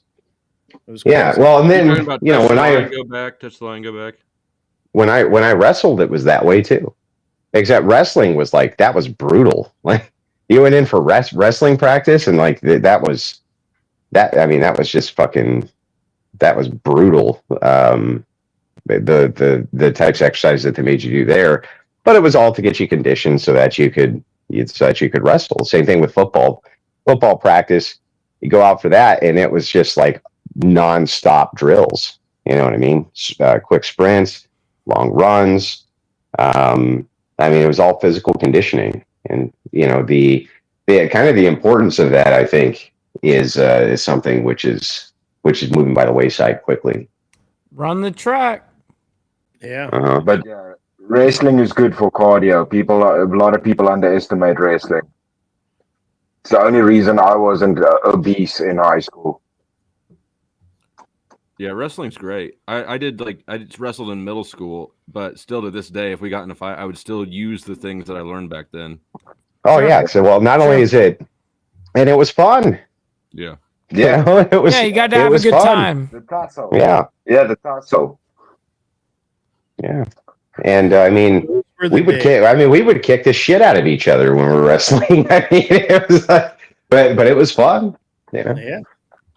Yeah. Those were the days. Not anymore. Now you can't touch each other in school without, You're right. that issues. $10 from Seriously Shelby. Facts, Andrew. Facts. It's true. Yeah. What if your two boys, one identifies, or they both identify as homosexual, and then they're partners, and then they wrestle? Would they break that up? Hey, Flo, if you wanna argue here, right? Let me ask you a question, right? I would contend that if you had a school that was run with a mostly male staff, okay, that had some kind of autonomy to do what it wanted within the school, and they said, okay, we're going to bring back rifle teams, right? And we're going to do a very, very physically rigorous physical education regimen inside of the school. I would be willing to bet you everything I own that women would come in and ruin it in 2 weeks. 2 weeks? You think it'd take 2 weeks? Well, how are they in 2 weeks? Or well, no, I'm going with what they would do. what they would Cheers. do is To they would that. join the PTA, the Parent Teachers Association, and they would walk over, and in one after another, they would come up to talk about their fucking concerns. I have a concern. And then the next one would come up and say, I also have a concern. And then the other one would I'm say, with well, her. I'm Yeah. concerned because too. my child went out and he came home very sore and said the other boys made fun of him and he can't do this. It's too rigorous for him. I have concerns. They would fucking wreck it in a week. What do you think, Flow State? That would I think that you literally got to happen. find something else for me to argue against because I don't have an argument against that one. He presented it The only too good. The only concern that I have though would be how do you get men to want to babysit kids all day unless they're I mean that's just not an appealing job for a lot of men. Well, okay, so they're not kids, they're young men, right? That's how it was always framed when I was growing up, was that, at right about age 14, the idea that most of the male staff gave was, look, you're young men now, right? You're not children, Yep. but you're not adults. You're young men, and we expect you to act like men. Right. Like we expect you to conduct yourself in such a way where, you're standard. kind of, No, yeah, I'm with yeah, you there. I was thinking younger kids, but no, I'm with you there. yeah. So Yeah, and I mean, that's how the Yeah. appeal always was. I mean, I remember when I think back on it, like we never had to ask and raise our hand and shit to go to the bathroom. We just get up and take the pass, and then we would come back, and that would be, you know what I mean, done. Unless the privilege was abused, nobody gave a shit. Right. So they kind of did in many ways, that at least the male staff, they didn't have all the, like any time you had a female, even looking back on it, I had female teachers, it was always this, very hushed tone. You have to ask permission for everything. It's just fucking annoying. It's just annoying. Good point. I remember when I had male teachers. Of course, I had mostly male teachers when I was in military school, but you didn't raise your hand to speak. You just spoke. And if you were stupid enough to speak out of turn or try and speak over somebody, that could be bad for you. That's You where better you have the right learn the social, you learn that skill though. You learn not to step over people. Like people today, I mean, Destiny is a prime example of that, right? Destiny filibusters and just steps on top of everything, right? And that's something that, I mean, it's incredibly annoying. It's a lost art. Yeah. And Being able to hear Yeah. someone, like be able to actually listen. I just think that masculinity is penalized in public You're right. schools. I think that the number one argument I'd make for homeschooling is that if you homeschool, you take away the disincentivization which comes with the demasculinization of public schools, which is all tailored for girls and none of it's tailored for boys. Boys are extremely rowdy. They like to roughhouse. They like to set random shit on fire, and they like to do shit like that. You're right. You know what I mean? Mhm. And they're not evil for wanting to do that. You know what I mean? Oh, they're a pyro. They're a pyro. Well, no, it's not. It's not even that, right? I mean, the setting shit on fire thing is a little much, right? You get your ass handed to you for that, but the point isn't that you don't penalize kids for bad behavior. The point is just that it should be expected that young men are going to be rambunctious as fuck, and they're going to test each other. I mean, it was when I was young too. Fist fights were pretty common, and the penalties were not the police came and arrested you. Right. Okay. Right. You got a 1-day suspension from school, and you were back the next day. Yeah. If that. Sometimes you just got an in-house detention. They'd be like, okay, well, what happened? Oh, he punched me. I punched him back. Okay, well, yeah, we'll let it go. And that was the end of it. I'd rather sleep in, Yeah, I'm good. Yeah. They make you go sit in the gym and study. Mm-hmm. I think every guy should get in a fist Read fight. your book. Yeah, you'd be sitting there on the bleachers watching everybody else have fun, and you'd have to sit there and just be studying and stuff. And you're like, God, sucks. Oh, for a whole hour? For a whole hour? Oh, you can't handle it. Flo, to your Yeah, I argument just about think. men, Yeah, Mhm. I'm sorry, babysitting man. and all of no, it's all good. But to your argument about men babysitting, like most men are fathers, and I do think men educating other men is super important, and I do think there's a lot of men that value that, and it's especially good to cancel out that feminine nature because I don't know how a lot of it works in the States, but when I was in high school, I had my ass beat in school every day, and I'm thankful for it. We How weren't old are soft you? or me. I'm 34. Okay. Well, yeah, they quit beating ass Yeah. here long before that. Well, I got a Yeah, no, buddy. I my got a ass buddy of was mine. He does. I don't know why he does this, but it's like a family tradition of his. But every Christmas Eve, right? He gets in a pair of shorts and only shorts, and so does his sons. And they run out in the fucking snow in the freezing ass weather, right? And make a snow angel, and then get up and run back in. It's the goofiest shit ever. It's like some tradition they have. I don't know why they have it, right? But they have it, It just and they is. all, yeah, they all just think it's fucking hilarious and fun to do, right? And I even asked, I was like, well, where did that come from? And I don't know. We just did that one year, and we just have done it every year since. And I'm like, okay, so you just My made your wife, own tradition. my wife and I now So are kind of going through this. So yeah, so well, what was funny is I was over there one Christmas Eve, and they had run out to do this, right? Did And you I was go? like, huh. No, fuck no. But they did. They ran, jumped in the snow, did the little angel thing. But as they were running back, right, his 9-year-old boy was kind of like right in front of him, and he just grabbed him and shoved his ass into the snowbank, right, and then kicked some snow on him. He kicked some snow on him and ran back in, and the kid came in red faced, just laughing his ass off, right? He's just laughing his Yeah. ass off. And it's like, but now if a fucking woman saw that, right? Yeah, that's the Oh my problem. god! Oh, that's abusive, you fucking monster! And it's like, that's why half the time I just want to be like, I just wish more men would just say these words: "Shut up, Yeah. you stupid bitch." I wish Yeah. more than anything that more men, if I had like the one Wilson commandment to give men, it would just be these words. And to say them rigorously and often. Shut up, you stupid bitch. And if more men did that, the world would be a much better place. well, my wife and I are Yeah. going through this thing now where our youngest son, who is almost 4, he's getting to be a handful for my wife and her parents to help out, and and I'm like, well, and she's like, it's really time for you to take over, and I'm like, I told you that earlier this year, and you're like, no, he's so cute, I want to play with him and teach him and all, and I'm like, and now, of course, he's starting to be a boy, right? He's starting to hit people. He's starting to throw things. He's starting to Of do course. little boy things. Yeah.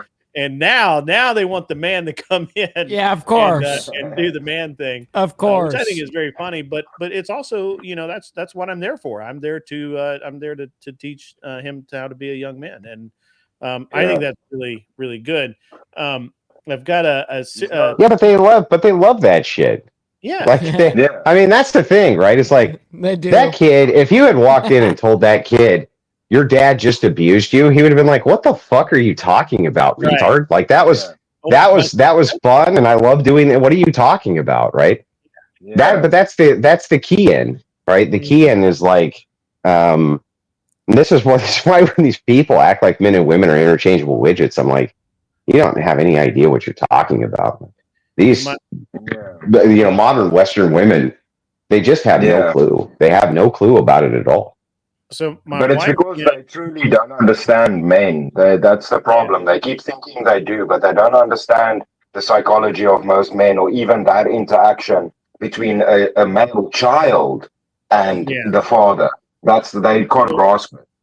My oldest son, we just had a conference with all of his teachers, and my wife is just where she's girl learning, right? Sit at the table, do the things, and I'm like, no, he's a dude. This is how we make this work. And she's been fighting with me about this for about the past 6 months about maybe we should do this, maybe we should do that, and I'm like, no, just leave it alone. It's fine. I've got it. And he did get a bad grade because he turned in some work late, which we'll fix. But every single teacher, every single one of them said, that he is more focused in class. He interacts in class. He's one of the most engaging students in class. His, his history teacher has helped. My son actually wants to go to a military college like West Point or somewhere like that. And his history teachers actually helped other young men do that. And so they've linked up and they're working together. My wife was like blown away. Well, guys, I gotta get out of here this evening. But thanks for having me on. Right, man. Yeah, Andrew. Nice to meet you, man. Andrew, always too. a pleasure, sir. You and Mrs. Wilson are always welcome here, and I hope that things get a little better for you. I know they're really tough right now, and my thoughts are with you, my friend. Also, I sent that picture of Glenn just so you know what I was talking about. So, Yeah, blessings that side, Andrew.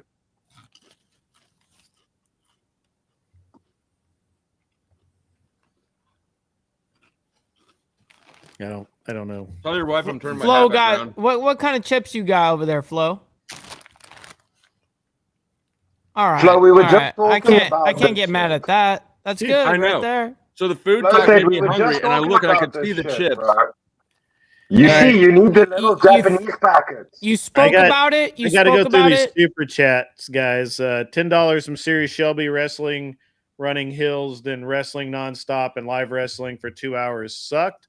Yep, that did indeed suck. Then we have K2 Keep On Trucking comes in with the $2. People that's trying to take fighting out of hockey, or people are trying to take fighting out of hockey. I find that really weird. I thought the whole point of hockey was to beat each other to death. Can I just say something? If you guys allow them, Canadians and Americans, if you guys allow them to take fighting out of hockey, you are failures. They did that to us with rugby, and now rugby games suck. I played rugby in high school. It was good shit. Yeah. It's our sport. It's our sport over here. We smashed the whole world in rugby. Yeah, I know. Go ahead. 10 pounds comes in from Shazzy Bear. Brilliant show, Grid One. True gent. I try and be. I'm not always. I do my best, but that's just the way it is. That's right. And thank you for the 10 pound. That's yeah, 10 pound is actually like $20 over here. No, I'm just kidding. It's No, not that it's much, like but it's a little bit. like 13 or I think it's like something, 13 or 14. It's a little. It would be a little bit more than ours. Yeah. Yeah, it's a little bit more, which is awesome. Very good. But yeah, we had there was a guy on my team who played for nationals, I believe, and they went to South Africa for that game. Yeah, I always make the joke that you guys are one of the biggest countries that can't compete in rugby against the rest of the world. But it's because you guys prioritize football. That's a thing. But the whole rest of the world, Japan, Australia, England, all of us play rugby against each other. And in that one thing, we can smash the whole rest of the world. Japan plays rugby? Yeah, dude, they're good. I can't even imagine. They're good, dude. They're good. They fucking badasses, dude. They play well, and they fly our guys out to Japan to go train the guys. That's crazy. Yeah. Yeah.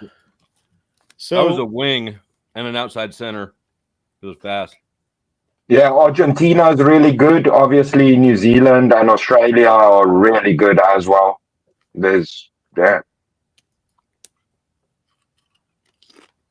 And that's tough shit, man. It's pretty much for those that don't know, it's football without any padding.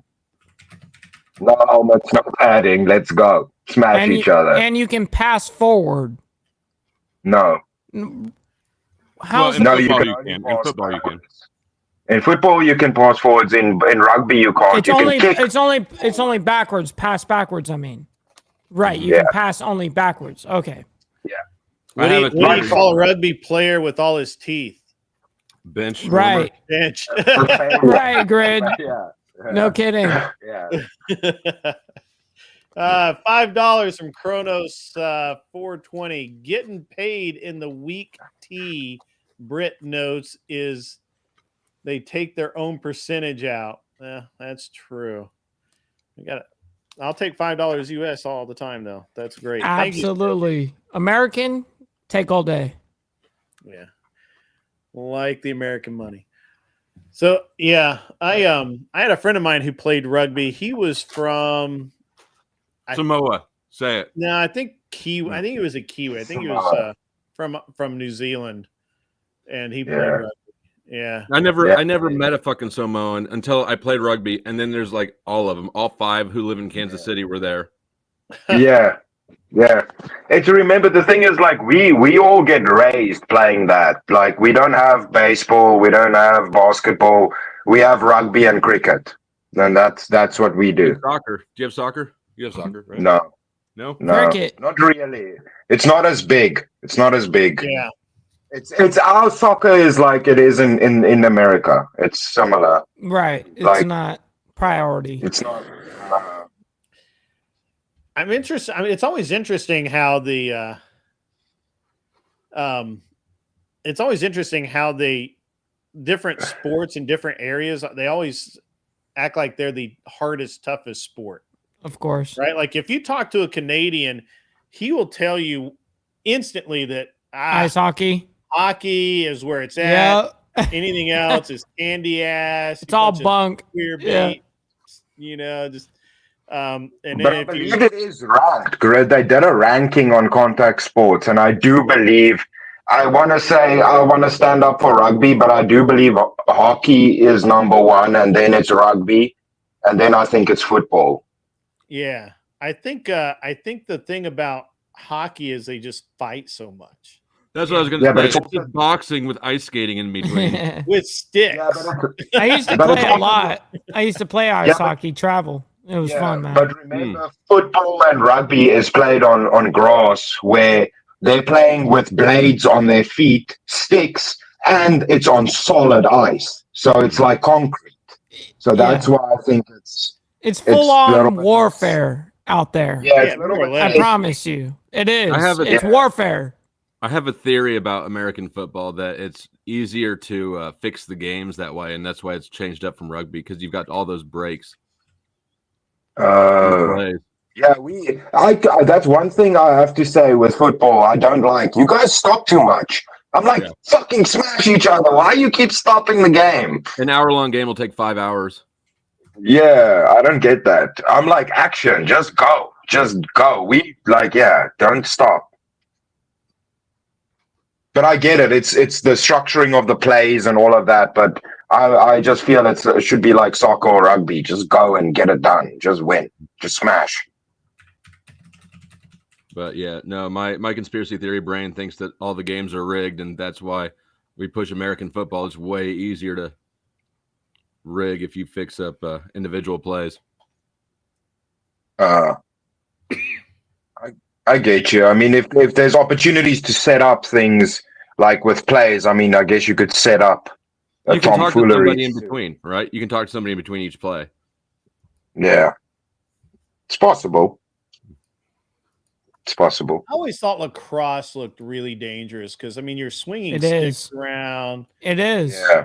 You can get smacked in the face. I have a lot of friends that got knocked the fuck out during lacrosse. Yeah. Yeah. Yeah. I wanted to say one of the other ones we do is field hockey, so it's similar, kind of. Yeah. Yeah. Kronos 420 sends in another $2. Why has soccer football become you hurt my hair? Every sport has. Yeah. Feminism. Yeah. Feminism. It's horrible, dude. Isn't it It's sort of so dumb. feminism. Isn't blaming feminism for everything sort of a feminist mindset? No. It kind of is.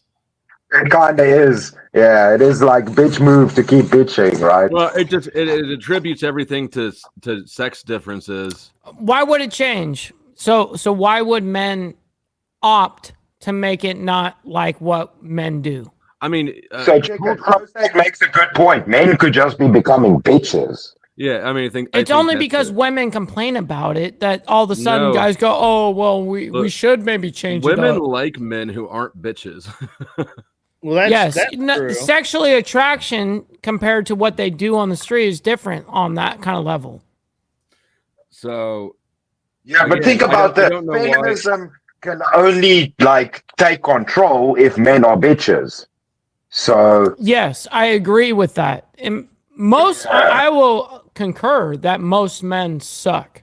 You know what I mean? They have no idea how actual patriarchy works. For real.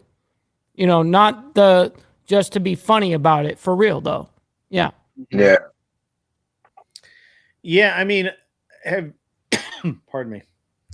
I don't know, man. I think it's really interesting how all of the active sports have gotten dumb. It's not just that they're less physical; they're just kind of dumbed down, right?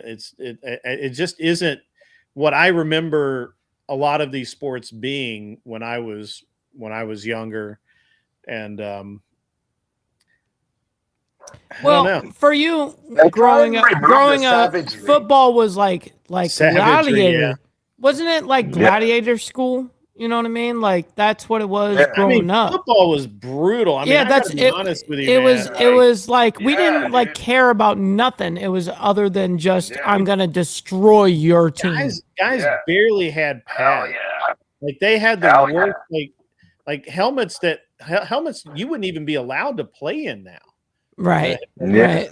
Yeah. They'd say, no, you're so disqualified. There's no way. You have to wear our Yeah. safety with And all it's- this and padding. Yeah. It's really funny because if you look at like UFC, like why there's dudes punching each other in the face and kicking each other in the face. Why are you doing this to other sports? It's unnecessary.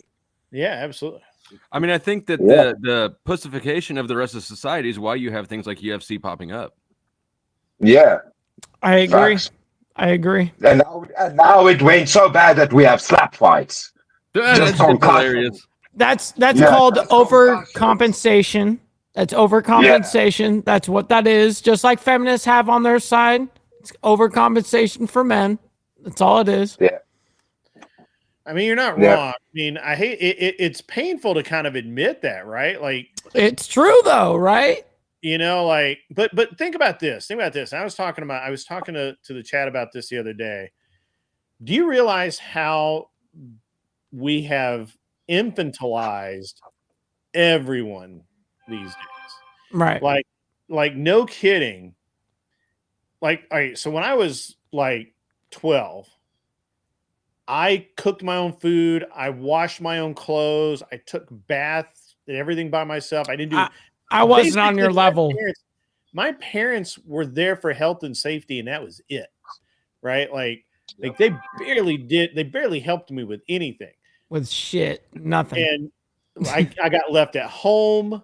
I had to watch my two younger brothers. Oh yeah, you're a latchkey. That's right. Yeah, I was worried. Yeah, I was like the original latchkey. We didn't even have latchkey. My parents didn't even lock the door. Yeah.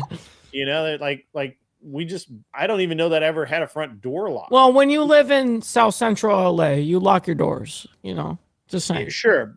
And I didn't. I mean, you know, so that, I mean it's a valid point that I take that, you know, I did grow up somewhere where it was possible to be this way.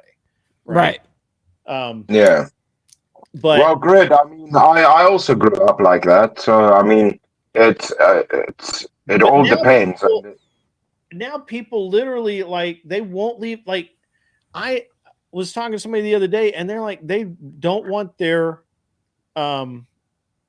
like 16-year-old kid left at home alone. Right. They're all pussified. 16 years old, I've already been working for 2 years. Yeah, Right? like, That's dude, what I like, mean. you're worried? Yeah. It's like a lot at of 13, people- you shouldn't even, like, you should be like, all right, you can handle it for a couple of hours, right? Yeah. But, like, now, oh, he's 17, we're worried about him. Yeah, but it's like people have I left become my so soft. It's crazy. It's crazy that like how it's shifted. Like Grid was saying, I was a latchkey kid because I had a single mom, but I flew to Asia when I was 7 before cell phones. And now thinking back, I'm like, you were such a G. She's like, yeah, that's just what you do. I knew you'd be fine. I'm like, there was only email. There wasn't even phones back then. But now people are so soft, man. Yeah, that's true. Nowadays, like you can't even go to the store without a phone. Yeah, that's true. It's facts. How would we listen to music on the way? Yeah, right. Yeah. I got to connect Bluetooth to my truck, so I can blast out of my 216s. Yo. Yeah, I got you. Yeah, that's true. Walkman, bro. Walkman or Discman? Come on. Dude, I got so good. You ever try to play Discman or play basketball with a Discman in your pocket? I got so good at like doing layups while like sliding my feet. Because if you bounce it, it's gonna skip like a motherfucker. But yeah. The things that the life sends you to. I guess. I don't know. Listening That's to crazy. Beastie Boys while sliding across the driveway. I mean, it's the Beastie Boys. So I mean, I get that. I get behind that. So You're a Beastie Boys fan. I had you pegged wrong. Pause. I literally bought License to Ill like the week it came out. Nice, Grid. Nice, Grid. W's in chat for Grid. Let's go. Like Nice literally the week it came out. Like you guys buy it like as a vintage record, and I was like, I bought that shit new off the shelf. Yeah, I'm from the what album was Intergalactic on? Hello Nasty. I'm from the Hello Nasty generation. Yeah. Nice. Yeah. Nice. I think I got that the week it came out actually. Yes, I was a BMX kid, not so much skater. I didn't mainly because I was in the middle of Tennessee where we didn't have any skate parks. So it's kind of like, what were you going to do to your skateboard? That's a bad argument. I grew up in a shithole and I was a skater. We used to do stores and schools. Well, bikes were way better. Bikes were just I still street skate now. I grew up in Long Beach. I grew up in Long Beach, and I was all skater, dude. Everything, skate, everything.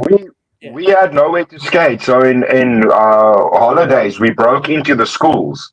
Well, we jumped the fences and skated the schools, and then until the cops show up, and then you run for your life. But you make a plan. That's a bad excuse for it. So I of course I was in Tennessee. I literally, once I could ride a bike, it was the end of it. Like my parents didn't care where I was. They knew I was okay. Everything was fine.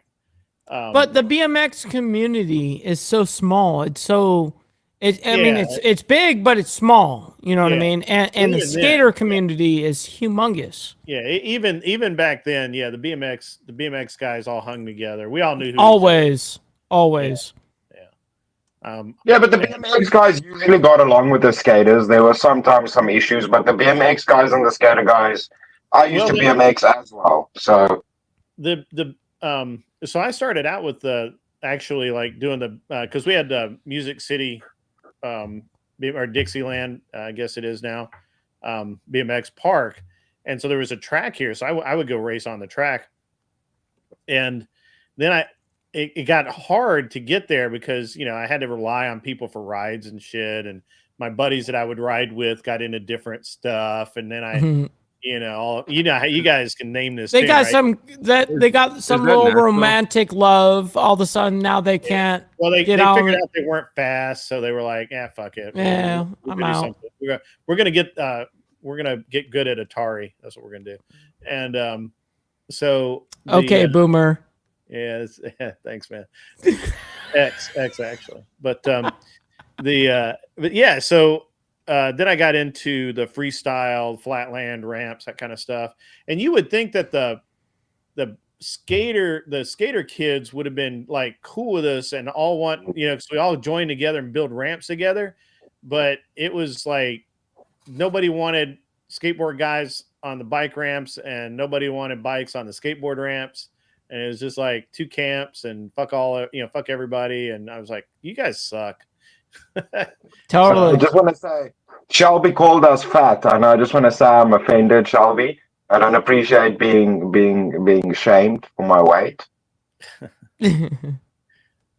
Oh, is he in the back? Yeah, he's in the back chat, man. He's like he's got it going on, man. He's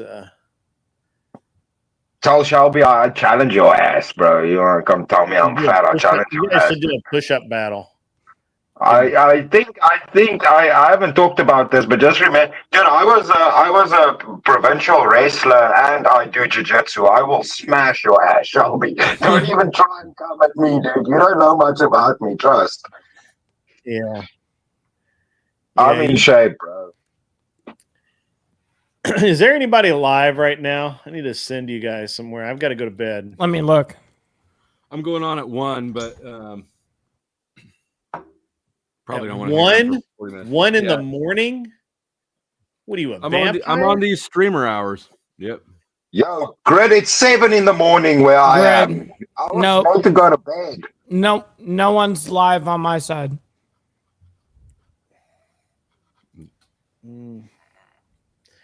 Torsia was live, and then she just like shut down. Torsia is only ever live for like 35 or 40 minutes. Flo, start up 30 minutes early or whatever it is. Man, I got to eat some real food before I do something. Okay. Yeah. I respect that. I respect it. But, I tried, Flo. I tried to be. You did try. You did try. I tried. I'm gonna get out of here, though. Thanks for having me out. You out of here, man? Go eat, man. I'm out of here. Go get some food, man. We'll see you, man. You guys. Nice talking. You too. See ya. Mike, you need a Japan flow. You need to get him some broccoli and some dried asparagus. You shouldn't encourage him to eat. Hey, his listen, potato chips. I'm all about good propaganda. You know what I mean? That's it. Hey, listen, Shelby, this if is you what's wanna good for come you. up and rant. You're welcome to come up and rant. I didn't say you couldn't. So, but yeah, there's literally like nobody worth watching. I mean, that's fine, I guess.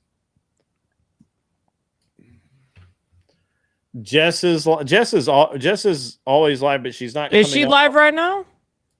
It's not coming up on my search. Me neither. She's not live. No. She might be, but she might be asleep and be inactive. Yeah. That could happen too. Great. So if I ever come to the States, you're gonna host a grappling match because Shelby called me out. So I don't think he knows what he did. But she is live. She is live. I got it right here. I don't care. It can be Let me see if she's live though. Make sure she's actually awake. She's talking, by the way. She's talking on a panel of people. I don't know if you want, but yeah. Interesting. Yeah, it's fine. I have to get some sleep, guys. I've got to get up. I'm with you. I've got it early morning tomorrow. So, what are you doing now, Mike? What are you doing to what are you paying the bills with these days? Paying the bills with? Believe it or not, it is YouTube. Okay. It is YouTube. It's been something that so just to give a little bit of understanding of my background. So I started on Justin.tv, and that was back in 2007. And so I guess that would be like what? Almost 17 years of live streaming. Finally, I'm here. Fucking finally. God damn it. I just saw you. Bro, oh, dude. I've been back there for a long ass time. Hold on, Shelby. Hold on, Shelby. So you're fine, Mike. So I started on Justin.tv. And you literally okay, gotcha. It got bought out by Twitch, and then Twitch became Shelby. What Twitch is. And then I've been on there for years, and then it became only about a year and a half ago that I came to YouTube and had some sense in my mind to make a YouTube channel. You know what I mean? So been live streaming for 17, almost 18 years now. Oh wow. Oh nice, dude. Damn. Not me, bro. I picked it up a few months ago. Mike, I'm glad we get to be on panel for the first time in a long time. That's right. Shelby. Yeah. Hi, sir. How are you doing? I'm great, sir. How are you? I'm doing good, man. Doing good. Yeah. Having a good time. Yeah. I enjoyed the conversation. By the way, Chris, I'd beat you in a wrestling match. You're gonna fucking get murdered. You I don't think care if you so? know BJ. I don't care if you know BJJ. Bro, you're gonna get fucked up in a wrestling match if you want to go wrestling with me. Do you have any wrestling trophies, bro? Yes, I've been in the top 10 in the fucking high school and college for a long ass time. All So right. yeah, Which is you're gonna get fucked up. If you want to go, Greco-Roman. actual wrestling with me, you're getting You want to fucked. do Greco-Roman? Greco-Roman. No. Here's the thing we have to Oh, specify. oh, No. Let's set this I'm here. talking about real wrestling, bro. No. I'm talking about Oh, real you're wrestling. Greco-Roman. We can Yeah. do that. But I'm saying is, when I say wrestling, most of the time is most people associate that with we can do Brazilian Jiu-Jitsu as the same thing because it's the same thing. It's not the same thing. I'm stating this right No, here it's and not right the now. same thing. If we're gonna wrestle, we wrestle. It's not Brazilian Jiu-Jitsu. Brazilian Jiu-Jitsu. It's not mixed martial arts. It's just wrestling. Let's just That's go fine. with that. Yeah, it's fine with me. That's I'm just fine. saying that. It's like if we want to do that, let's go. Let's go. No, for sure, dude. If I ever come to the States, we'll definitely do that. I promise. No. would you not? I would actually want to do that. Nice, for sure. Everybody Dude. I'm down. I'm loves down. the States. Come on down, man. Yeah, because you're not gonna come down here. Let's be real. That's why I'm like, if I come down there, for sure. I thought about it. I think there's some business opportunities down there that I could probably, I could set up some manufacturing or something. But Yeah, there's a lot down here for cheap business. labor, yeah, cheap Yeah. labor. Yeah. Chrono, that's so gay. What's that? Chrono says People making OG gay Olympics is shaved and red. No. Take it, Yeah. yeah. Everybody Hey, on the panel is gay. drunk with me. Yeah, I don't drink. Arguments arena. My arms are shaved, bro. I follow the Wes Watson school of manliness. All right, so I'm more man than you. I have hair.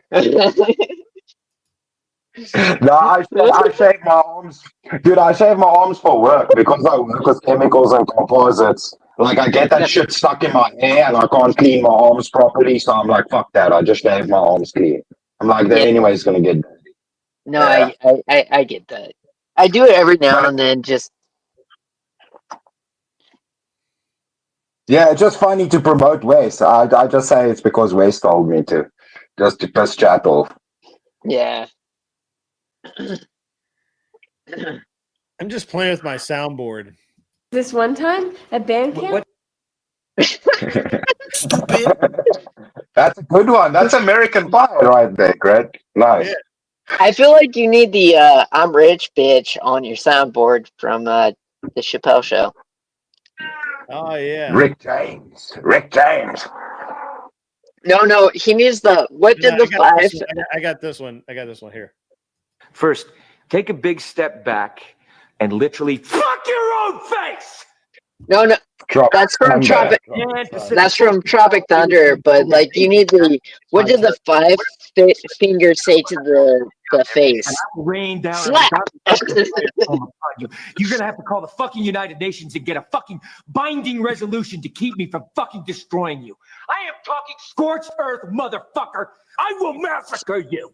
It's so good. You up. I love that part. No, it's so good. Emotional No damage. damage. My favorite is. You gotta give it that.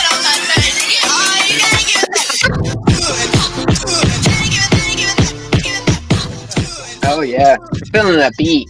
Oh yeah. The Hawk Tua. Low key. Yeah. Ooh. Absolutely. Say it again, y'all. Low key, my absolute favorite is the real quick. Just stupid. That's my favorite of all time. Low key. I don't know why. It's just funny to me. Are you not entertained? Dude, you need the 5. What did the 5 fingers say to the face? That's what you need is slap. Slap. Yep. Like, bro, that just finish it with that. Oh, you got the slap, but it's not. Shut your bitch ass the fuck up! I like Yeah, that one. yeah, I like that one. I like that one. Shut the fuck up! Shut your ass up! Fuck you! That's great. Or you should get The Wire. What scene is it where Omar's talking to his underling, and he's just talking shit the whole time. I can't remember the episode. Oh my god, such a great line. You're not my supervisor! Thanks. I agree with that. I'm gonna go back to my place. You know, Grid's got it. Let me put it this way: that take the was most Douglas horrific, right there. awful thing you can think of, and multiply it by cancer. so I should be That's dead. nice. All right, cool. Okay, Grid. Okay. Chicks a milf. Oh shit. I think he's talking about your mom, Chris. What can I say, man? He's a celebrity. Oh, behave. Baby. Greg, you got some good 90s ones there. Hey, I like it. Yeah, he's like a real radio station over here. See? Told you. I called it. I called this shit. Take me to the fair. I called it. Chris, back me on this. I called that shit. Yeah, Mike, I give it to you, bro. W. You know what I mean? Yeah. Dude, it's great. Yeah. It's great. Please go home. Nice. Please go home. All right, guys, you guys got to get out of here. I got to go. Yeah, I got to get All off right. your lawn. You know what I mean? I enjoyed the little that I was on here. It's Yeah, great. Shelby, it was great to hang out with you on a panel. Yeah. Chris, it's always a pleasure. And Grid, thank you so much for having me on your platform as always. I really do appreciate it. Yeah, man, it was a great show tonight. Everybody, I'm glad you all came out. I actually completely forgot to shill at the beginning, but we are going to do a membership drive. We'll talk about it on Friday. We'll talk about it tomorrow afternoon and Friday. I'll be there. Until then, you guys, be cool. Wear glasses if you need them, and get off my lawn. Love you guys. Yeah, I just answered your question. Can you tell me what epistemology means? Epistemology is the study of the epistles.